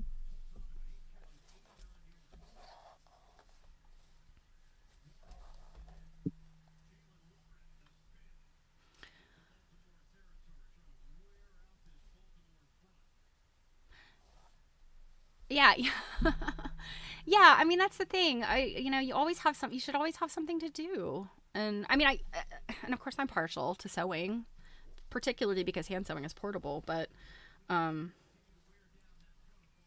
I just you shouldn't have nothing to do. And people that have nothing to do, nothing to fall back on when they're alone, people who can't be alone, that you know, I am my last boss, um, when I was working for Kohl's, all she did besides work, like every single night after work, all she did when she went home is watch TV. That's all she ever did. well, Um, and you hear about people that they're married to their job, and mhm. I spent my 20s and my 30s trying to make my way up some corporate ladder, or once I started freelancing, trying to just make money doing that, and putting a lot of hours and work into that. And, if that brings you satisfaction and that brings you joy, um, That's great, but I I I can't I could never necessarily be married to my job, even though, you know, I ended up getting advanced education for my second career, and it was mostly just about getting the paycheck, you know. Hmm. Um and I think that that's a recipe for burnout if all you do is your job. And um Yeah, I used to talk to her about quilting, and I'd go on, retreats and stuff with my friends. And she would always just be like, I don't have any patience for any of that. And then, and that's all she'd ever say. hmm, And I'm like, well, then what do you do? And she's like, I just watch TV. hmm. I'm like, oh, all right. Nice talking to you. Like, we used to just talk about some TV shows. We used to talk about Outlander a lot because that was, big when I was working there. Yeah. Um, but that was it. Well, and I mean, moms and well, dads have it kind of rough, because a lot of times you're stuck in your job for 40 hours and then you have like another 40 hours of work for the family to do, Mhm. dinner and She didn't have any of kid that. stuff. Yeah. Well, then that's extra sad, I guess. Yeah, her child was grown and not home. She lived alone. Um, yeah, I don't, it's, I always grew up with my mom doing crafts and things, even though she was also a stay-at-home mom, and had all those, um, all that family labor to do. It's funny when we would go to bed at night, she would always stay up beyond everyone going to bed because she was a night owl, Hmm. and that was her alone time. And I used to go to sleep to the sound of her sewing machine. And Chris too. And there would be times, I don't know, let's say we got into bed at like 9 or something. And it's probably the reason why I have to go to bed with a fan now, and that white noise is It sounds like a sewing she would machine. be yeah, she would be sewing. And then let's say for whatever reason she turned everything off at like 11. If for some reason I woke up, or let's say I hadn't fallen asleep yet or something, there would be times that I would go into her sewing room and be like, "You're done?" And she's like, "Well, I was gonna go to bed." And I, one or the both of us would literally be like, "No, don't stop sewing." And we'd make her like continue sewing until, for another hour or something like that. Hmm. And then there would be times where I'd fall asleep to her sewing and I'd wake up to her light off and she'd be done, and I'd kind of be like, oh, now I have to go to sleep with the sound of nothing. Yeah. Marianne, I agree with you. Some people are makers, it is, you have that internal drive, or, I mean, in my case, in Jill's case, it's having a mom who is creative and crafty and was always making something. Mhm. Yeah. And I like to make things that are useful as well. I think you think about the 80s were, in the 90s, I guess, too, prolific making of useless things. And I mean, really, the mid-century too. I mean, you think about like the stuff from the 60s, like that's and 50s, that's been popular for a while and is now getting more difficult to find, and it's the tacky junk from the the 80s that suddenly millennials and Gen Z loves. And I'm like, oh man, why did I have to throw all that stuff away?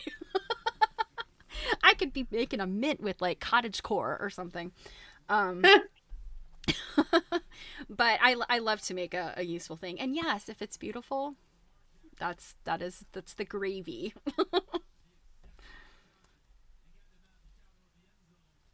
Alpha me, it's funny because when my mom was alive, I was not into sewing at all. Not in the least bit. Never got into it. Um, I did do a little bit of embroidery when I was younger, like in my like actually no, maybe like adolescence. Um,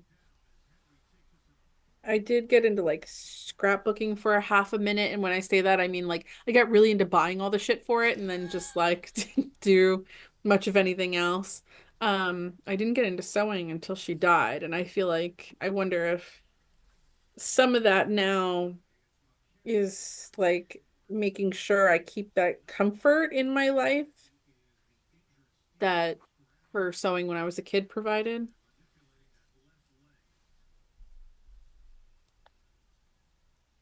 Yes, Dee Marie, it is great to derive satisfaction from using your hands. Yeah, there's well, and And that's I the thing. make totally different stuff than she made too. Well, and that's the thing. Like, I think that it's that satisfaction of making something and you have something tangible for it. Um, Hmm. I know that I think there's been some studies about information workers versus people that you know in the past, our parents, and when factory work was much bigger, and you ended up with a thing. You were creating things, or you were selling the things that other people created, like those kind of jobs. And then with information workers, and what I mean by information workers is people who work at a computer, and whatever it is that they do is not like a tangible thing. It's in my case it was training, and I guess training is tangible, but it's also it's amorphous. And I've worked in the software industry, and software is it's a tangible, non-tangible thing. And when all you do all day is sit at a computer and interact with digital stuff, there's something major, major missing from the satisfaction of that. Because even when you finish the thing, it's not always like something you could hold in your hands like this and say, like, look at this beautiful thing. I worked so hard on this and look at it. You can't necessarily always do that with information work. You can't assault people with the thing that you created. you shake this piece of paper at them, like, look, I printed off. Look at it.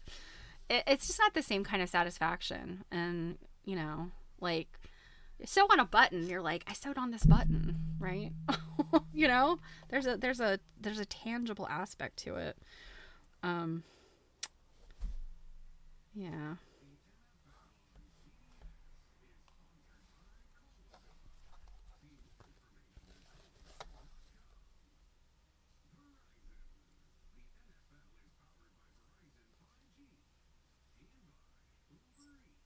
Hearing my last petal on this flower, which would mean that I've done four since we've been here.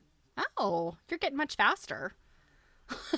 I feel like it took you like a whole TV show to do four. Well, we have been here for No, a 2 hours. whole TV show to do one. And I am currently working on a flower that's the 2.5 inch squares, not the tiny ones. I will say the one thing that's super annoying is there's one here that I have to pick because I sewed them together wrong. And the stitches are so tiny. It's like, how am I Yeah, gonna see, like get that this that out? will cure you of your propensity to over minutia the Over stitch? stitches. Yeah, like how am I gonna get these out? Very carefully. Well, I mean, if you have like super super tiny, embroidery scissors, or like super pointy, or I need like a seam obsidian a seam like ripper. surgical tools. Yeah. Yeah, it's really tiny. Like And I you don't may like just have to and sacrifice when one this of them. happened, I did this like right after I got back from Pennsylvania. And when this happened, I was like, okay, well, we'll put that one away and we'll work on all the other ones. I've done that before. um, you know, Actually, these diamonds are interesting in that you think they're going to be simple, but diamonds have that, like, they're directional. So like if you sew two diamonds together, like depending on which, it's like if this is your I'm sorry, if this is your base diamond and sewing these two on top of it, if you want it to go to the left, you got to sew it on the left. And if you meant for it to go on the right and you sew it on the left, it's not going to work. Like it's just not it's there's a learning curve there, and I had to pick out a bunch with this because I would start sewing and then I get it and I would look at it, I'd fold it back out and look at it and go like, oh, wrong direction. How many did you have to unpick, do you think? I don't know, 4 or 5. Oh, out of the gajillion you had to make? Dawn says it's not a bajillion. She's probably mad at me because I posted like, I don't know, how many diamonds are in this? Like a bajillion? And she's like, no, it is not a bajillion. Yeah, making a mistake and just so slowly. Well, I mean that's the thing. It teaches you to pay attention. And Sure, um that's what it does. well, that, and the thing is like there's a lot is made of mindfulness. And I strongly believe in mindfulness. And I think there's misconceptions about what mindfulness really is. Mindfulness is about just paying attention, like putting all of your attention there and not multitasking and then, being very deliberate about what you're doing. Um, and Well, it, I was very deliberate when I made a mistake and I sewed my two things together incorrectly. okay, all right.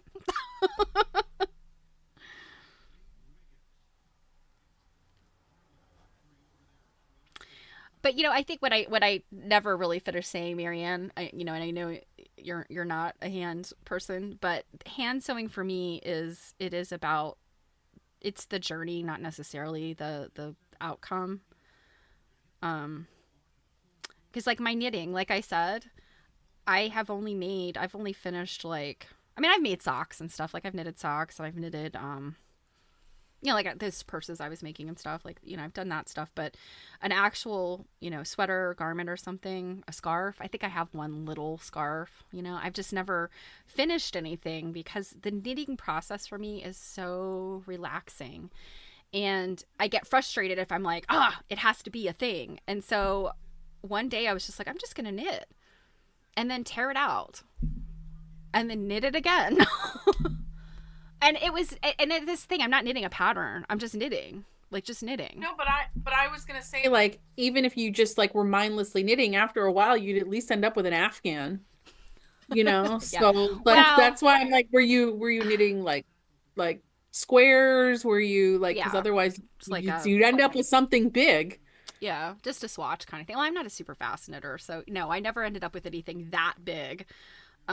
Like pillow sized things I ended up with. But, it would be like this kind of useless, worthless, just piece of knitted fabric. So, I would just unknit it and, Wow, that's like the ultimate like psychopath thing. Like knitted, pull it out, knitted, pull it. I just enjoy the loops. well, Like, I do because there is this rhythm. And like I said, the studies have been done that there's something going on. It's not about being mindful and thinking about it. There is literally physiology going on that you're not in control of when you're using your hands this way. um well, I think at that point, at the bare minimum, I'd at least, I don't know, can you knit granny squares or is that only crochet? that's a crochet process. What's the equivalent then for knitting of like a granny square? Is there an equivalent? Swatching. I Knitting so I small guess what squares. I guess what I would do in that instance is I would make something like a granny square scenario and just keep making those over and over and over and then donate them to someone who wants to make it To into make an something. afghan, yeah. Yeah. Well, yeah, I have a friend who did that. She just kept knitting granny square or crocheting granny squares, and she wasn't sure what she wanted to do, but in the end she saw this um granny square like jacket, and so Mm-hmm. she ended up taking all of them and putting them together to make herself a jacket. Mm-hmm. And so that was like that's where that kind of mindless making did turn into something. Mm-hmm. No, at the moment with these hexagons, I'm just kind of mindless making. I don't know what I'm gonna do with them, if anything. Take apart a sweater and reknit it. Yeah. You could not pay me enough money to knit a sweater. Actually, well, I mean, there's different types of, I mean, you just think about clothing in general. There's different types of clothing, but actually, a sweater is not that difficult.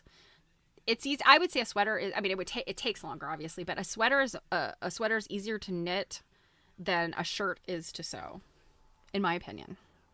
Both are god awful. And I'm going to remind you of that the next time we look at a sampler done by a fetus. And Yeah, I still, it's a challenge to follow a pattern. Yeah, it can be. And I mean, in terms of making clothing and things, I have made a lot of clothing in my time. And there are some patterns where it's just you just have to be like very meticulous, and even sometimes having the right kind of tools, like sewing tools and things. Like if you're gonna make like a shirt, like a button up shirt with placket and buttons and stuff, like that's up there. I've tried that. It didn't come out well. Oh, Project Linus, yeah. They do yeah, they do knitted blankets as well. Yeah. I think any kind of little like baby blanket they do. Jen said it might be faster to just rebase those two hexes, Jill. I was gonna say like just like, but like, I just don't think I sacrifice. have, but the thing is that flower is planned. So like this fabric is supposed to be all the petals on the outside. And I don't know that I have more. And so Like now, I don't care about like changing like the center square, like whatever. But I don't know that I have another square of this to well, rebaste. but So I'd I'm have to okay. So you chuck could, that whole thing. well, you could the the center square could like offer itself up in tribute to be to be cut into if you have to. You could sacrifice it. Um, but well, I mean, and now you just learned why sometimes when we look at a quilt and we go, "Huh, why'd she do that?" Because she sewed two of them back to back the wrong way and did not have enough fabric and was like really pissed off and just went like, "Okay, this is what I'm gonna do, y'all. This is what I'm gonna do, and you're not gonna say anything about it." I'm kind of hoping like that this is somewhat of like my uh like gateway drug to like hand applique. Um, I mean, I feel like it is, but what do I You know? feel like it's my gateway drug or that it was Oh, yours? I mean, yeah, I think English paper piecing is sort of a gateway drug to more handwork. I'm trying to think. Well, then if we do too, like if we do that, sew along of Anne's Mm-hmm. patterns, I was considering doing those as like one of those is like actual hand piecing, which Mm-hmm. I've really never done any hand piecing. I'm sure I did in like home ec at some point when I was a kid, but like nothing like meaningful, you know what I mean? Mm-hmm.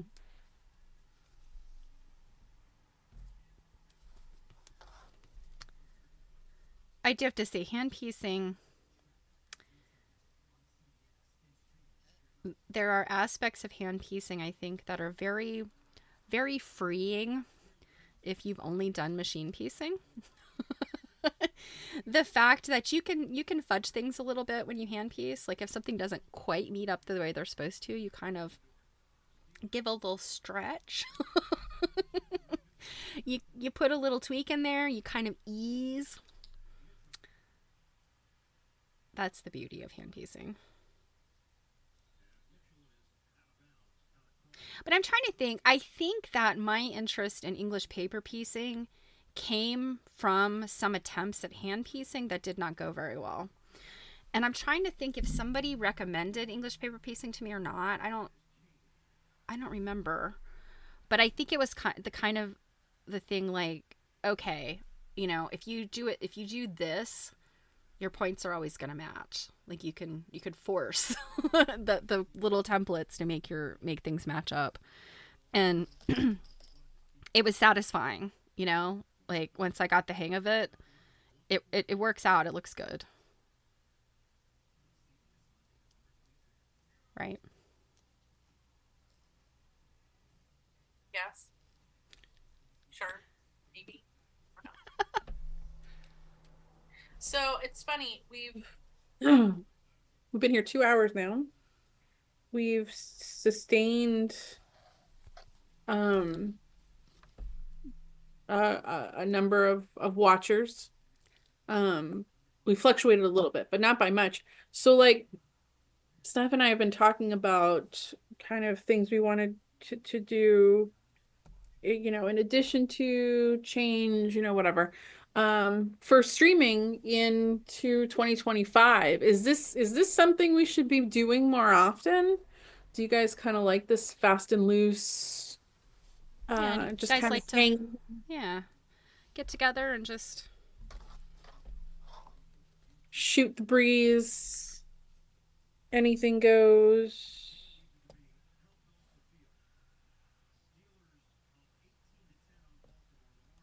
What is knitting continental style? um,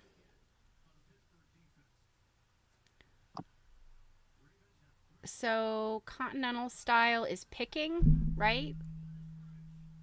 Um, whereas English style is where you throw the loops, right? Um, oh, okay. So do you like sewing together? Marianne says yes. Tish says yes. Marianne said, I'm doing a workshop with hand piecing boiled wool to make Christmas ornaments. Yeah. Yeah. Blanket stitch. It's a good stitch. And felted wool. Oh, it's just the best. I love to do projects with felted wool. Jen says, I tried to teach myself to knit continental style during COVID so that I can knit faster. My train does not find it really easy. um, yeah, so I think if I'm remembering that what continental style is versus English style, I can only knit continental style. And my I didn't mom, know there were different kinds. yeah, so continental style, like you have your knitting needles like this, and you're basically just picking. You're picking the stitches off like that. You're just kind of doing it like that. Whereas with English style, you have your yarn and you throw it around and then do it. I think, right? Whatever you say. It's actually been a while since I've knitted anything. It's funny. I Um, got into crochet when I was in grad school because I wanted to get into sewing. Like, just to give you a little timeline here, my mom died in very suddenly in 2013, 2 days before I was supposed to leave for grad school. And obviously, because that happened, I pushed back the start of grad school a semester because, you have to settle estate things and blah. So when I went down to grad school, I had looked at her sewing room, and you guys, I should plug in pictures one day and like what her sewing room looked like when she died. Woo, Nelly. It was a lot. It was like 30 years worth of all different kinds of crafts, not just sewing. And I had sat there and I've been like, maybe before I try to liquidate this, I should like give this a shot. But I was like, I can't lug all this stuff to North Carolina. It's just not worth it, even though I did have the space that I could have had a little sewing room. And in hindsight, I kind of wish I did. But I was also like, I'm never gonna have the time, whatever. So I bought myself an AccuQuilt Go Cutter and I grabbed her scraps. And what I was doing in North Carolina is I was just watching like Missouri Star Quilt Company tutorials, and I was just like processing her scraps because I like scrappy stuff. And then I was like, that's great, but I want something a little more involved. And I had to stay there the whole first summer to take a German language course for reading sources and stuff. And Sunday was down there with me, and we taught ourselves through YouTube videos how to crochet that summer. He did too. He I would love to crocheted see Sunday crocheting. he crocheted a scarf for his mom. Aw. And I had started on an Afghan that I'm gonna tell you right now, like it's totally not done like the right way. And it was one of those things where we're like when I made the first like chain, I made it so freaking big. It's like bed size that I still haven't finished. Um, because it would take me so long to do one chain. Like it would take me like one little row. It would take me forever to do like a half an hour to do one. It was so long. And I was like alternating between like just a single and like a triple or something like that. Mm-hmm. And I still haven't finished that. And I also haven't finished a baby Afghan for someone. The kid's like 7 years old now. Um, yeah. I've made a Hmm. couple of baby quilts, like very small, basic things, like like 9 patch kind of stuff, but use like really cute novelty fabric. So it's really the fabric that's Hmm. showcased. Um, but yeah, I don't make necessarily make things for people like that, unless it's like a slow burn. Like I'm gonna make something and then eventually give it to my mother or something like that. But yeah, making things for events. I thought I could do that at one time, but I'm like nowadays, nah. And of course, I worry like, did those baby quilts are they at Goodwill now? Probably. So So, um, we did get some in my question too, like, should we do this a little more? We did get some yeses, even mm-hmm. even Alicia was like, yes, we should do this. Because we potentially were talking about um doing a little less book reading. Not no book reading, but a little less because I think in 2024, actually I could find out. Let me find out the answer here of how many books we will have read in 2024.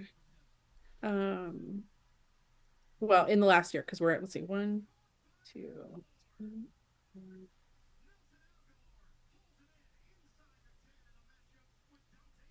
We're gonna do 10 books. I was gonna say like 6 or 8. Really? Has it been 10. 10? Oh my gosh. Yep. So we did I was 10. gonna say, Marianne, they're, if they didn't go to Goodwill, they made tiny little clothes out of them. A dog jacket. So yeah, we were talking about maybe scaling that back and doing like if we break the year up into quarters, starting every quarter with a book. And remember, depending on how thick the book is, a book can last us, so 6 weeks or more. Um, and that would give us the opportunity to maybe read a little some thicker, there are some thicker Yeah, things like that, like the state. especially if you aren't assigning us like 100 pages a week. I have never been assigning that. You've never read more than 20 to 30 pages of actual text. Like, God. I'm teasing. I'm teasing. So, we could do that, and then that leaves, more time to do things like museum exhibits. Um, we have a bit of a backlog at the moment of things to look at. Stitch and Bitch. Um, what else were we talking about? Why can't I? Uh, auctions. Oh yeah, auctions. Um, let's see, auction stuff. Oh my God, there was something else too. Oh my gosh, Deamery, Why? have I done 9 books? Because I actually considered the books that we've read through Quilt Nerding because I'm supposed to be doing a little compilation of our for our anniversary. But I never did that for my own, and I didn't go back and look how many books I've read. Um, amigurumi. Yeah, Tish. I have crocheted a couple of little tiny things. I have this little crocheted banana I made. I have to find that. It's really cute. Um, oh, I was right, Jen. I wasn't sure. So Sundays are good. Okay. Oh, you know what? I was thinking things like unboxings. Oh, quilt study. We want to do like some like quilt study things where we're actually like deep diving into, some quilts and fabrics and things like that. Oh my gosh, Dee Marie, like, you have kept you have kept a list of stuff. Are you What are we copying this looking at from? here? Are you copying this from any of my?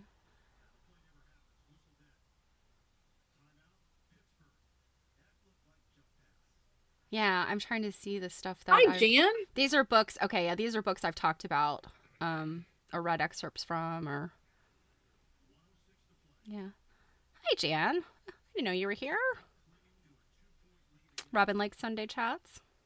It looks like Sunday Yeah, chats I are. mean, Sunday is the kind of it's like I Sundays are like a day that I love, but also it's kind of like there's that existential dread of tomorrow's Monday. Um, but yeah, there is something kind of fun about just like hanging out on Sunday, like without, I guess It's like Sunday dinner. this is what people must like about watching football. Like you got nowhere to go, you're just gonna hang out and chill, and So this is our Sunday football.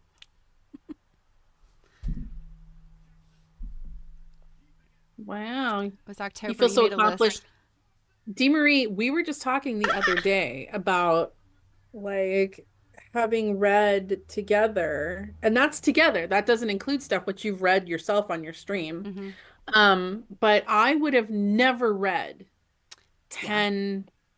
10 quilt history. I mean, other than, well, we did the Murder at the Quilt Show, but I would have never read 10 of those in a year and like digested them the same way because like you Mm-hmm. can just like read through stuff, but I feel like often we're not taking enough time to like sit with what we've read, discuss what we read, digest it, apply it to other things, make Mm-hmm. connections. Yep. Um, I totally you know, agree. Yeah. like with other things that are going on in the world, in our lives and whatnot. Yep. And discovered things we were interested in that maybe we didn't know we were interested in. Yeah. We've made lots of connection with other uh textile related things, because you see things mentioned in these books like tools or samplers or coverlets or, other kinds of stuff. And I've kind of realized like, wow, I'm really just interested in all kinds of textile related things, not just quilts. Yes. And back when I read like the chintz book back in the spring, like I said, I'm not a fan of chintz a whole lot, but I'm fascinated by it now.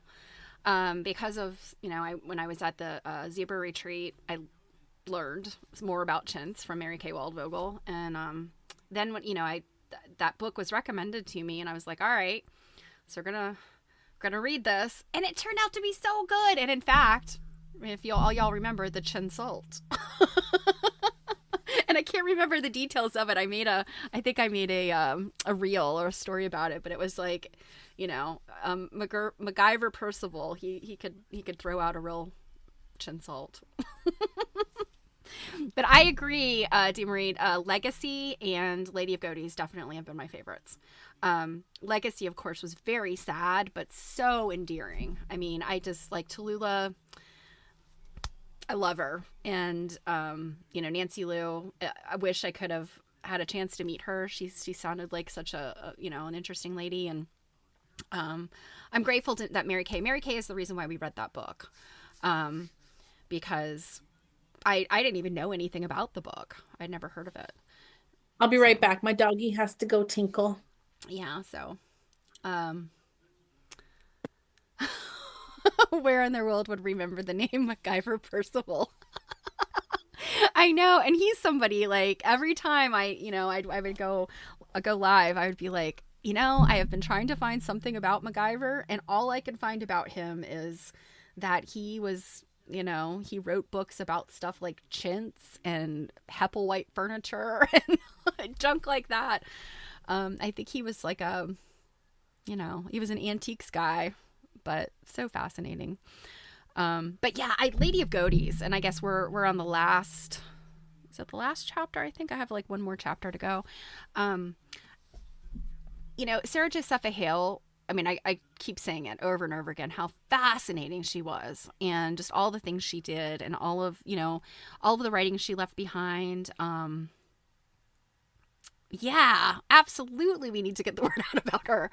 I mean, I kid you not, you guys. If you haven't had a chance to listen or I don't think it's a very hard book to find. I think I got it off of Abe Books. It's by Ruth Finley, and she has a way with words. Her run-on sentences absolutely like tongue-tie me sometimes, but the way she tells a story is so fascinating, and the way that you'll think that a story or a chapter is going to be about a train or something like that, and the way she starts it off. Perfect example. She was very involved with Vassar College. She became very good friends with Matthew Vassar, and she is instrumental in the beginnings of Vassar College. But the way that Ruth Finley started the story about Vassar College, instead of saying like Ruth Finley or Sarah Hale was very involved in, instead of starting off that way, she basically starts it off with, this wind blew through and ripped female off of Vassar Female College. And I'm like, what is happening here? And that's the way she starts the story of how Sarah Hale was so instrumental and was, like took no crap from anybody about, and had this like really, really, I think brilliant thing to say about use of the word female in, Vassar Female College. Because she's like, a female is not necessarily a human woman. A female, you can have a female goat. You could have a female sheep, I actually had, my husband and I got into something political the other day, and I don't even remember what it was. It was women's rights kind of stuff. And of course, I like to go all feminazi on him sometimes. And so I was like, be quiet for one moment. I went and got the book. I'm like, I read this thing to him, and he's just like, oh God. I was like, okay, if you don't want me reading from these books to you, then shut it. But yeah, I think everybody should read Lady of Godies. The amazingness of Sarah Hale aside, there was so much history in there, things that like were familiar to me, but I did not know the history of. Like the whole thing about the Bunker Hill Monument. I mean, who would have known? The whole Mary Had a Little Lamb saga. I really missed a lot. Yeah, you were not around for that one, but I mean, can you imagine? Did you ever know that there was drama associated with the nursery rhyme Mary Had a Little Lamb?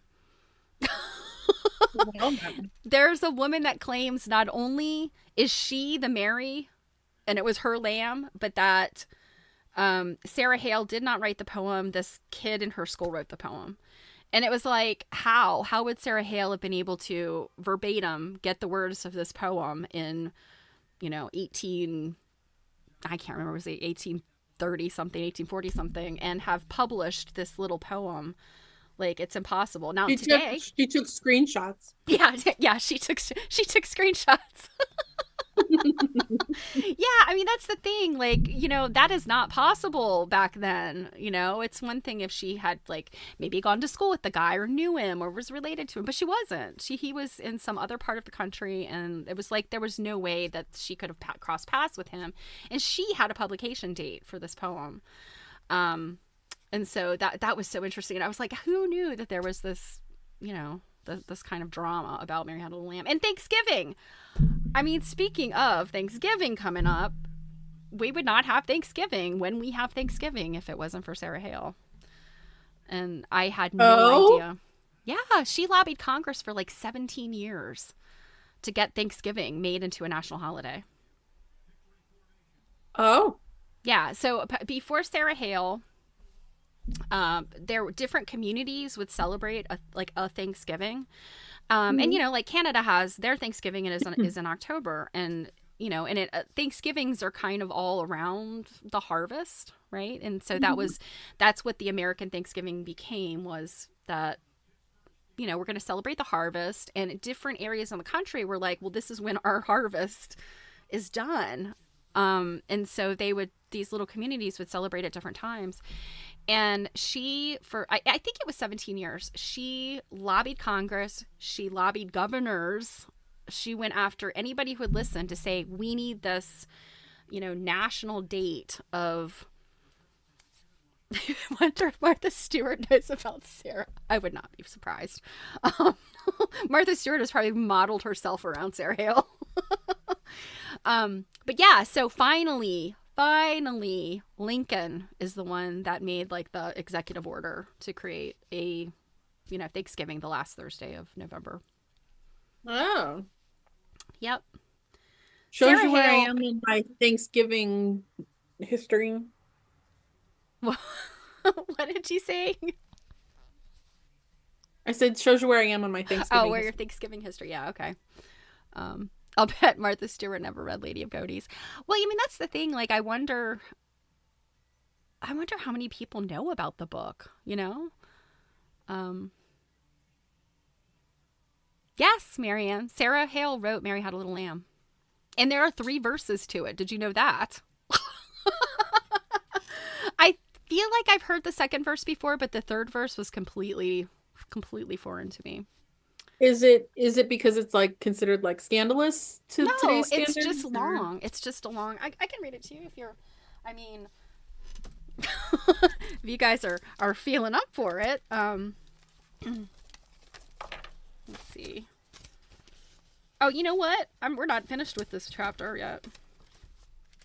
We do still have a little bit to go in this chapter. Let's see. Let me find it. Okay. So this is how it goes. Aw, without me, you wouldn't have known about Lady of Godey's. That's the thing. I mean, it was a book. I did not know about it until I started reading Ruth Finley from a quilting standpoint. And then I found out the other books she had written, including the one that nobody knew about until after her death, which was Our Unseen Guest, which was the weirdest book I think I've ever read. weirder than Murder at the Quilt Show? Yes, because it was well written. Oh. It was just weird. Okay. Mary had a little lamb. Its fleece was white as snow, and everywhere that Mary went, the lamb was sure to go. He followed her to school one day. That was against the rule. It made the children laugh and play to see a lamb in school. You should be familiar with that. And so the Hmm. teacher turned him out, and still he lingered near and waited patiently about till Mary did appear. And then he ran to her and laid his head upon her arm, as if he said, I'm not afraid, you'll keep me from all harm. What makes the lamb love Mary so? The eager children cry. Oh, Mary loves the lamb, you know, the teacher did reply. And you, each gentle animal, in confidence may bind, and make them follow at your call, if you are always kind. So that was the moral of the story, was the reason why Mary's lamb followed her is because she loved it and she was kind to it.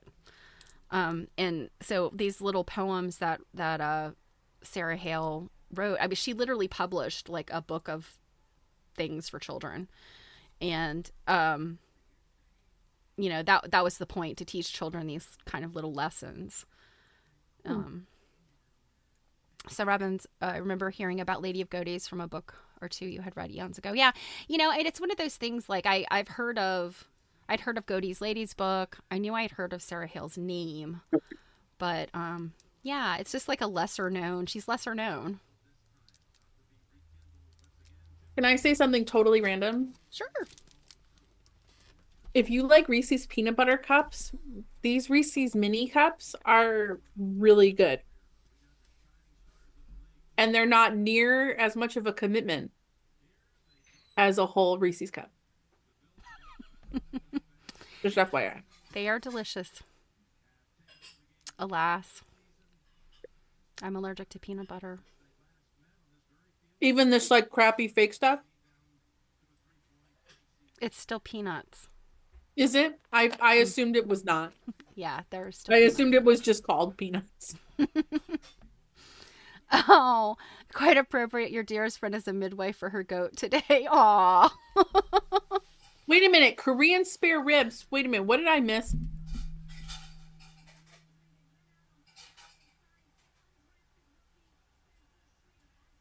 I need some Korean spare ribs. Well, you're going to Hot Pot tonight, aren't you? No, it fell through. Oh, has that? The wait is 2 hours. Okay. Well, to be fair, So I she said she thought you were saving space. Like, why are you eating Reese's when you were trying to save? oh so this Korean barbecue place just opened Hmm. like 2, 3 weeks ago. I have been to the restaurant before.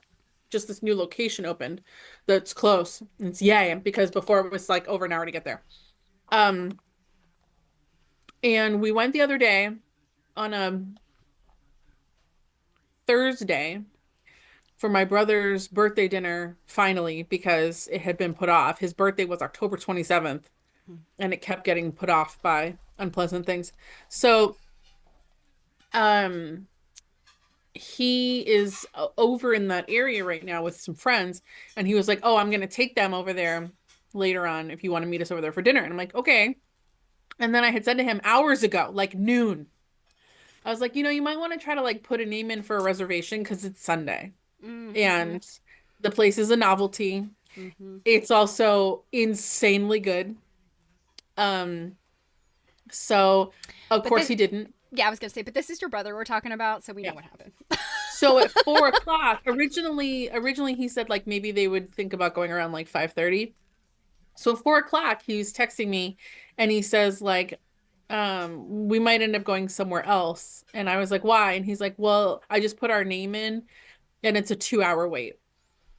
And when we went on that Thursday for his birthday, we had an hour, they guesstimated like an hour and 20-minute wait. We did wait.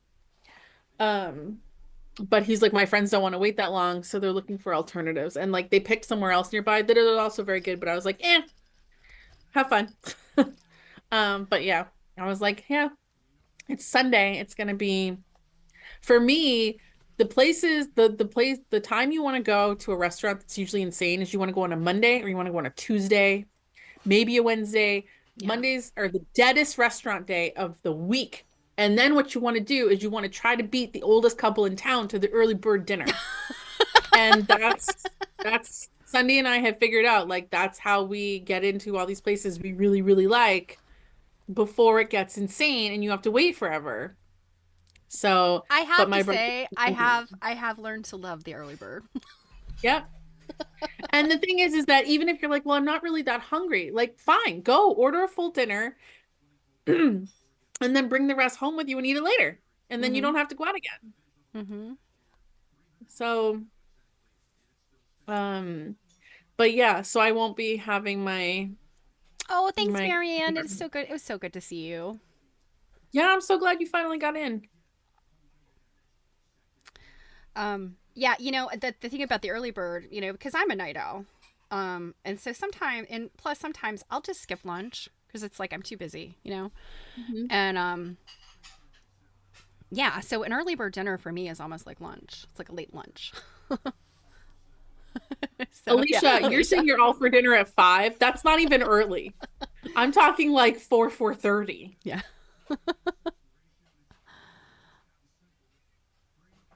Before the lunch rush, yeah, going before 4 p.m. Yeah, those old people are fast. Yeah. Well, and I'll tell you, we'll go into some place at like 4:30, and then by the time we leave, like we'll go in and there's tumbleweeds blowing around, and then by Mm-hmm. the time we leave, it's insane. Mm-hmm. And I always leave there feeling extra good about myself because I don't have to sit and wait or it's really loud or, your Hmm. food takes And you forever have to or admit, you're a little smug, right? As you're walking out with yeah, your like a your little. waistband bulging, and you're like, "Ha ha! Sucks to be you guys." Yeah. Especially if you're going to go someplace that's always insane, like a Texas Mm. Roadhouse. They do their quote early bird dinner specials from 4 to 6.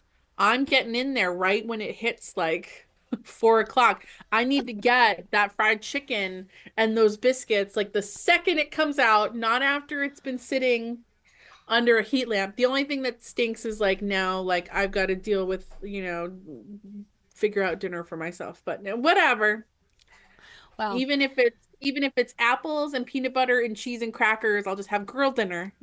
girl dinner, yeah. What I caught like a couple seconds of Saturday Night Live last night. I think they did Thanksgiving girl dinner. Oh, it was something so Oh. stupid, yeah. I believe that we're having sloppy joes tonight. And I love sloppy. ironically, Actually, like I could make sloppy joes. yeah, ironically though, Asian sloppy joes, like I think with hoisin sauce in them instead of ketchup or tomato Interesting. sauce. Hmm. I think there is still some tomato sauce in there. I think it's like ketchup or something, but yeah, it's like the Asian flavors, and then you put like you can garnish it with like grated carrots and stuff. Pretty Hmm. good. I just want lots of cheese. Well, you weren't gonna get that from the. Maybe I'll make like good grilled cheese. But anywho, Mm. so that last night, my brother was craving like Halloween candy because we don't get trick-or-treaters. So we don't buy, we'll buy Halloween candy sometimes the day after just to have candy, but we don't have it like around. So he went to the store and he said he didn't know what to get. So he just bought a bunch of different stuff. And one of the things were these mini Reese's cups because he really likes Reese's. And after I took the dog out, I was just like, oh, these look interesting. Maybe I will try some. And they are delicious. Hmm. That's the thing. I mean, I wholeheartedly love a Reese's peanut butter cup, but I don't enjoy the You can have them with allergy. the almond butters, right? Uh, well, Reese's doesn't make that. That's some. Those are like the knockoff Fancy. brands. Yeah, and they're never quite as good. They're not the same. I How mean, would they'll you not know? because I have eaten Reese's peanut butter cups. And I don't have time for the 12-hour knockout that I have to endure with Benadryl in order to eat one. um they are so delicious though. There used to be a time when I would tempt fate and just because they're so good. But I feel like the ones that they make with like sunflower seed butter or almond butter, they're also trying to attempt some kind of like health consciousness too. Like, no, no, no, no, no. It's either health conscious peanut butter cup or non peanut nut butter cup. Like, don't try to put them in the same product. And that's what they do. And they're just never as good. They don't have enough sugar in them. They don't. Um, Because I want to say the peanut butter mix is like 50% sugar. Um, and yes, that like the taste of dry roasted nuts and sugar and I don't know what else is all in there, but and then the chocolate, it's perfect. It's delicious. It's wonderful. It's Oil, life changing. But cholesterol, yeah, I do have to diabetes. diabetes. I do have to say Snickers makes for a while was making an almond butter one where it was almonds and almond butter instead of peanuts or peanut butter and peanuts. Oh my god, so good, so very Oh, good. I don't think I ever tried that. Yeah, it's like they had them like for such a brief amount of time, and it's like thanks for getting me hooked on something, Snickers, and then taking it away. Well, it probably had radioactive waste or something in it. Oh, I'm sure it was chock full of lead, but it was so delicious. I saw this reel the other day of like snacks from the 90s that are never coming back. And one of the first things on there was those shark bites. Oh, Um, those shark bites, like the Gushers. yes. And I'm like, oh my God, I loved Now, why those. aren't they coming back? Because of the violence or because of there's lead in them or something? Oh, I'm sure there was something awful in them. Well, the cinnamon situation's a problem right now for us because my husband loves cinnamon in his coffee to the point that sometimes the mugs have this gross cinnamon like crust in them that I have to like really scrub out with like a one of those brushes that you use for And I'm sure he's glassware. not the one doing the scrubbing. Well, of course not. Um, oh no, I put it right back like in front of the coffee maker. Like, do something with this. This is ridiculous. But yeah, as soon as we find out about all the lead in the cinnamon, Hmm. he puts me on this mission to get the safe cinnamon. And do you know how hard it is to get the safe cinnamon now? It's sold out everywhere. Which ones did they deem Oh, safe? well, I mean, like all of these, like gourmet brands, of course. And then I think McCormick is one of like the semi-safe ones. But he really wanted the Whole Foods, um, Ceylon the cinnamon? Whole Food. Well, it's the Whole Foods like 360, but it's organic. Yeah. Yeah. And that one was rated like one of the highest. But the closest Whole Foods for me is kind of far. And you can order through Amazon, but Sure. also they want to charge you like a $10 fee for that. So I'm like, yeah, I'm not spending $15 for lead free cinnamon. Yeah, you're gonna have to endure the lead, okay? You're just gonna have to either endure the lead or drive down to the Whole Foods and get your own cinnamon. Well, I guess we know what's gonna be in his stocking for Christmas. Cinnamon, lead free cinnamon. But my question is, and I know that this came up about applesauce, cinnamon applesauce, but Oh. I'm like, there's a lot of food, like, produced processed food that has cinnamon in it. And I'm kind of like, Hmm. what about that cinnamon? Like, is cinnamon toast crunch, is that dangerous to eat? Because I do eat my weight in that. I can blow through a box of that real fast. Um, yeah. So I'm wondering, like, some of these days where I'm just like feeling foggy, can't remember anybody's name. Did I have cinnamon toast crunch that day? Do I have acute lead poisoning from my cereal choices? I shouldn't laugh. The cereal that I love to death, they don't make anymore. It was Kellogg's Product 19. It was a cornflake type cereal. Hmm. And they I guess it just wasn't as lucrative as it used to be. Hmm. There's literally a Facebook group Oh. dedicated to getting it back in production. It was so good. I used to love it with bananas in it. Yeah. I Um, I guess that vaguely rings a bell, but yeah. it was a red box. And it was funny, I couldn't get it when I was in North Carolina. So when I would come home, I used to buy like 8 boxes and bring it back with me. So um the top of my refrigerator was just like loaded with Product 19 boxes. I don't eat a ton of cereal, and I don't eat a lot of like really sugary cereal. To me, cereal is a more savory thing. Although I do really like the Kashi peanut Go Crunch cereal. Oh my God, that's really good. Um. But when I read that like a serving size is like a quarter of a cup, like Yeah. I eat that more as like a dessert cereal. Well, and that's the thing. I will eat things like Honey Nut Cheerios or Honey Bunches of Oats or something for breakfast. Yeah, I'll eat that sometimes. Um, but the cinnamon toast crunch, that is for late night snacking. that is dessert. I Do mean, you that's eat that's like it, a do you dessert. eat it dry or do you eat it Yes. with milk? Oh, I don't do milk. Okay. That's disgusting. I've never ever been able to tolerate milk in cereal.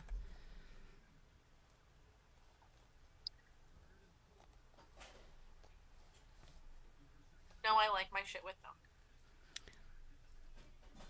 Ah, you know what cereal is the absolute best, and they still make it, although sometimes it's hard to find. Is a Crackling Oat brand. Never had that. There is this viral video from like 2000, I don't know, 2011, 2012, where I can't remember if it's like a stop motion claymation thing or if it's a cartoon, but it's basically like they're talking about Crackling Oat Bread and they're like, it's cookies. It's friggin' cookies. And it does. They taste like little oatmeal cookies. But they look like dog food. The way They dog too. No, dog food. They're these ridiculous, like big square loopy things with a hole in the middle. I mean, they're huge, and they taste just like um, oatmeal cookies. They're so good. I'm have to get some of that next time I go And to then the store. what's the serving size of that? Oh, probably like four of them. I have no idea. The box is very small. I mean, it's not a sort of thing that you're meant to like fill up a mixing bowl and just go to town on it. Um, yeah. So, I think that's one of the problems with Americans and cereal is like when you look at the serving sizes, mhm. I'm like, who thinks that like half a cup of cornflakes is going to be like a fulfilling breakfast? Half a cup dry is not much at all. Well, I mean, if you look at the history of breakfast cereals and like the whole Kellogg's thing, and you know, ramen, they do look like dog food. Oh Yum. my gosh. Oh, it's good to see you, Alicia. I'm so glad you could come. Win Scrabble. Yeah, good luck on Scrabble. Do us proud. I love Scrabble. I'm terrible at it though.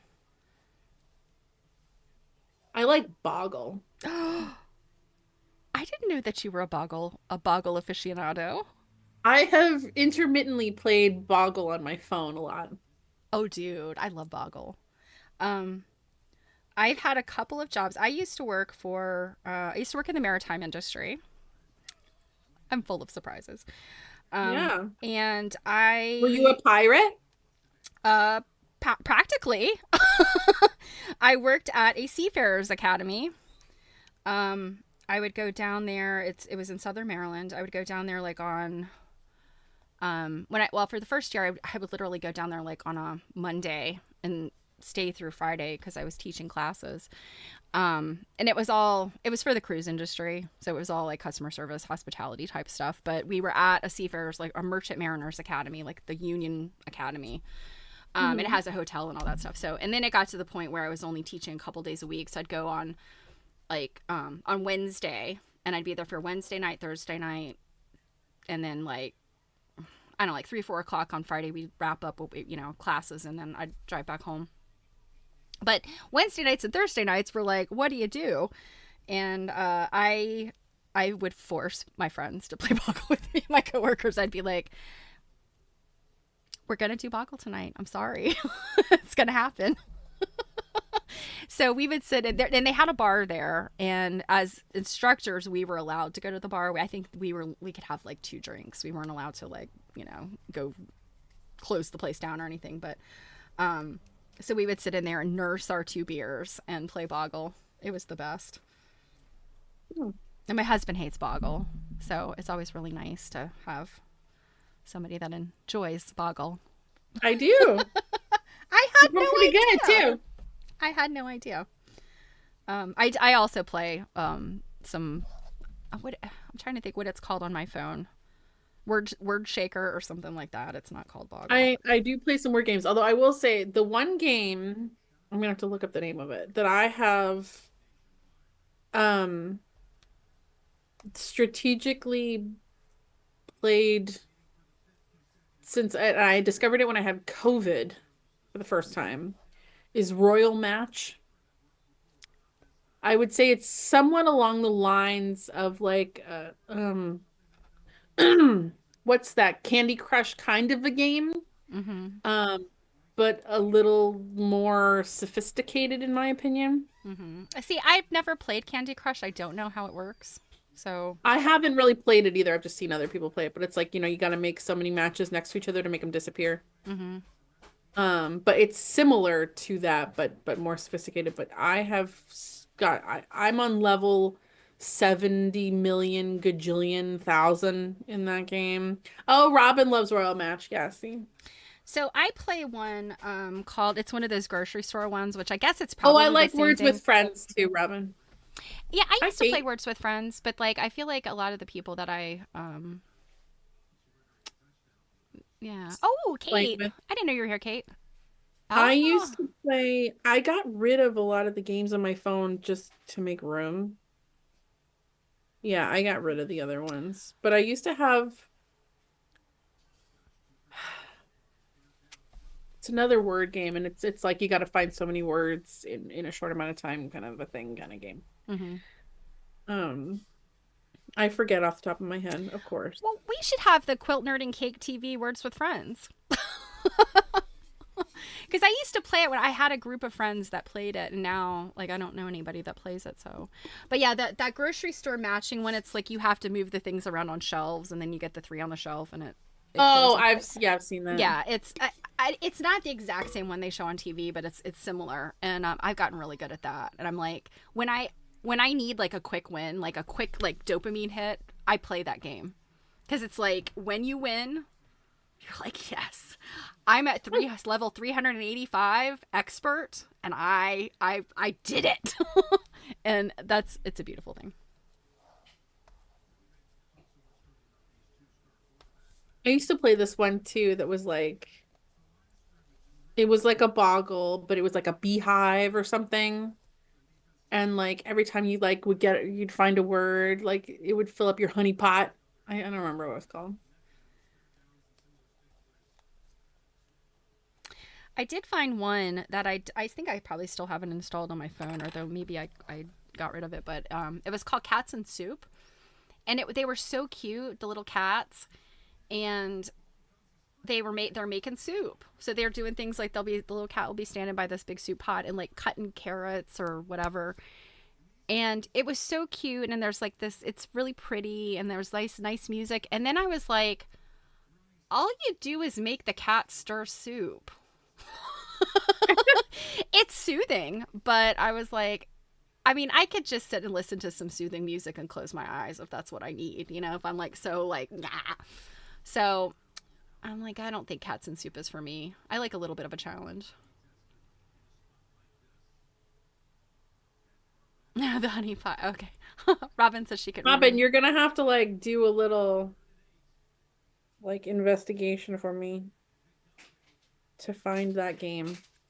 I remember liking like the music in it or something. It was like word tree. I don't know.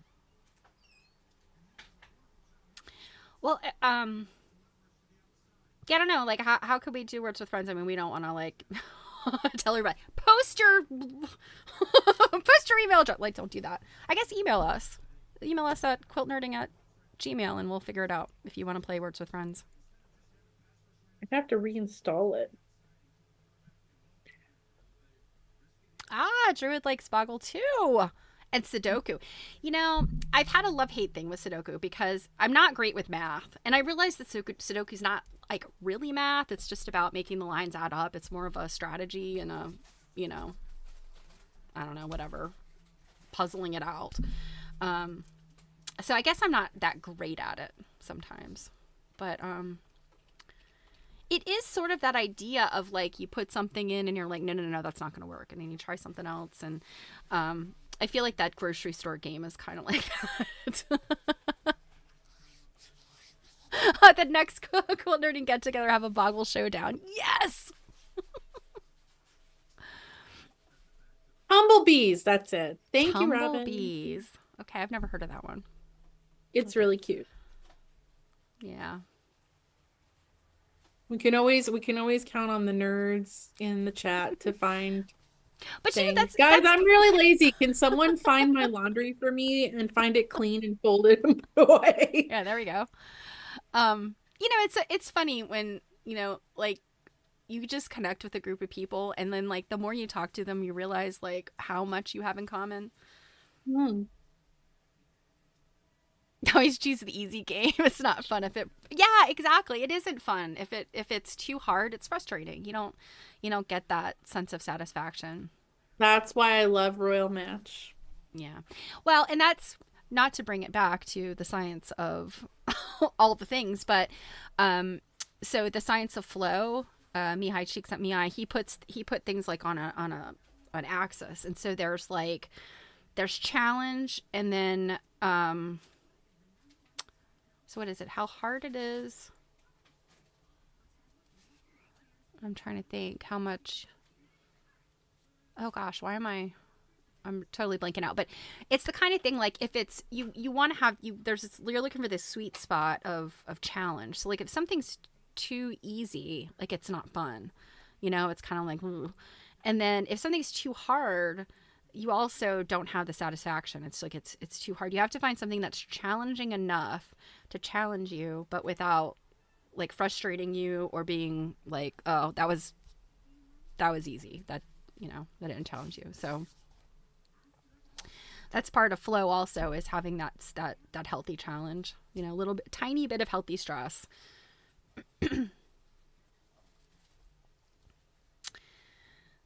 So just as oh, mahjong, you know, I've never played mahjong. Mahjong can be fun. I mean, it's a strategy game, right? Like it's sort of, Somewhat. you know, when I was a kid, my mom and I used to play boggle. We'd have like just mad boggle games. And I think it was the first summer I was old enough to kind of stay home by myself, and she would, I don't remember where she worked at the time, but she worked close enough to home that she could come home for her lunch break. So Hmm. she would drive home, and I guess she had like 45 minutes or an hour for lunch, and so she'd drive home and whatever few minutes that took, and then she would call me and say, like, as she left, she'd say, okay, I'm leaving now. So I'd bake her a sandwich, and she'd get home, and I'd start dealing the Uno cards, and we would sit there, you know, Uno cards in one hand, sandwich in the other, and we would play and play and play and play, and then she'd be like, all right, I gotta go, I gotta get back to work, and I'm like, one more game, mom, one more game, one more game. And I'm like, oh my God, I hope she was never late back to work, because it was And they so probably fun. think that she was out gambling. But I mean, that's, you know, like that's something as simple as that. Like, and she's like, she'll still mention it too. And, you know, it's just like one of those things, like those are the good memories that you have, you know? So I was going to say, it's a few minutes till 5. It might be time for dinner makings here on the East Coast. So I've gotten quite a bit done. I got not as much done, but I mean, I still, it's looking. Still looks exactly the same to me as it did before. Well, I mean, I think I could probably get this done tonight, and then I do will the say though embellishments. that it was, we started at 2 and it was sunny, and now it's 5 and it's dark and sad outside, and I suffer from that seasonal affective disorder Yeah. so bad when I think about the fact that in the summer we'd still have daylight for another 3.5 hours. Mm-hmm. So I feel like maybe doing some more stitchin' bitchin' in the winter months together Mm-hmm. might be some good needed like connection. I agree. I wholeheartedly agree, because yeah, I mean the seasonal. I never think about it as like a whole lot. I mean, I always love getting that hour back, you know. And I finally have set all my clocks now, so I'm not still tricking myself with the living room clock. But yeah, you know, and when you think about it, you're like, it was just the other day that it was still light at 9 o'clock. Like, how is it getting dark at 5 o'clock now? Like, I don't like how. Well, the sun's setting here at 4:30. And I think the earliest it gets is it sets at like 4:12 on like the shortest day of the year. Mm-hmm. That is just, and I'm not one of those people that's willing to completely adjust my schedule where I will get up earlier in the morning Yeah, me so that neither. I can have more daylight throughout the day. No. And then also, I don't know if this happens to anyone else, but for me, I also just don't like the way the sun looks this time of year. Like Yeah. it it makes a weird cast. Like all day. It's weird. I don't like it. Okay. And that concludes the bitching for today's episode. There it was. That was the bitchin'. That's why I needed the candy, was because it was getting dark and I was getting sad. Um, Well, I think that we could probably confidently put some stitching days together for to look forward to. I too look forward to these things, and yeah, it's the angle of the sun. yeah, see, Robin knows what's up. It's going through more atmosphere. I mean, Kate, whatever the Oh reason, yeah. I don't care. I don't like it. And that's that. Yeah, I hear you. So, Well, well, I was gonna say I didn't get to say Kate. It sounded like you're going to a lecture or something, and that sounds really cool. I think you said Prussian blue. I want to know more. So you're gonna have to report back on that.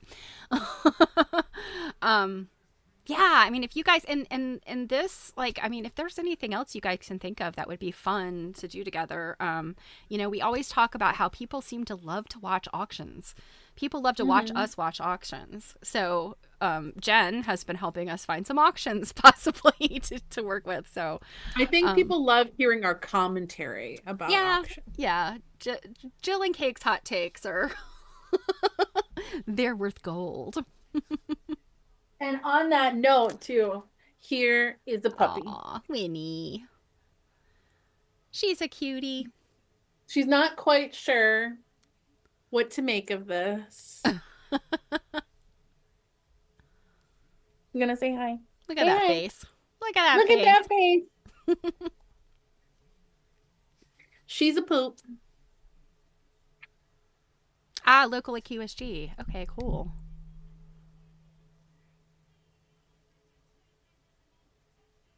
I like to watch you spend money.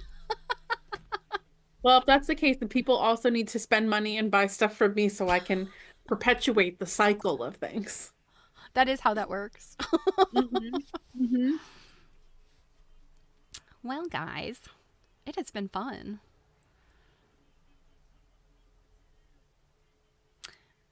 Drew, count yourself lucky. It's totally dark here at 4:58. Yeah.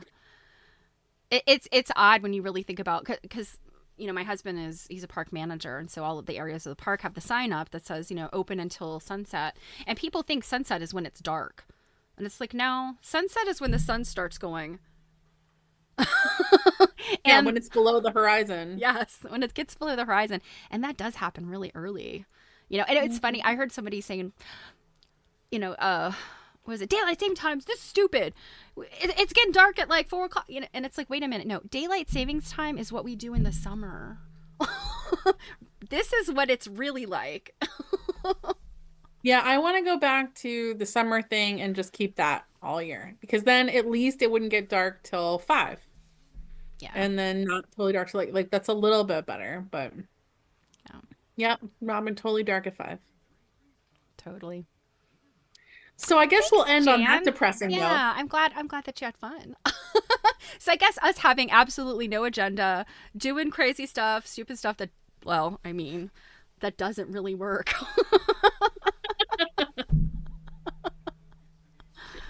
Oh my goodness. All right, guys. Well, I think we're gonna call it. It has Yeah, been I'm so hungry. fun. These Reese's aren't doing it for me anymore. Yeah, it has been fun, and yeah, we'll definitely do this again. So, what do we have coming up this week? We've got We finish our book on Tuesday. yep, I've got a little bit more of Godie's. Probably won't finish that. We might finish. No, we won't finish Godie's this week. But we'll be finishing up to Honor and Comfort, and on You have Thursday. Mary on your show. Yeah. So hopefully, folks will be able to make that live. And if not, you could catch up on the replay. And if you have any questions for Mary, you know where to find me. All All right, righty. guys. We will see you soon. And I hope the rest of your afternoon/evening is fantastic. And we will catch you on the flip side. Thanks, everybody. Bye.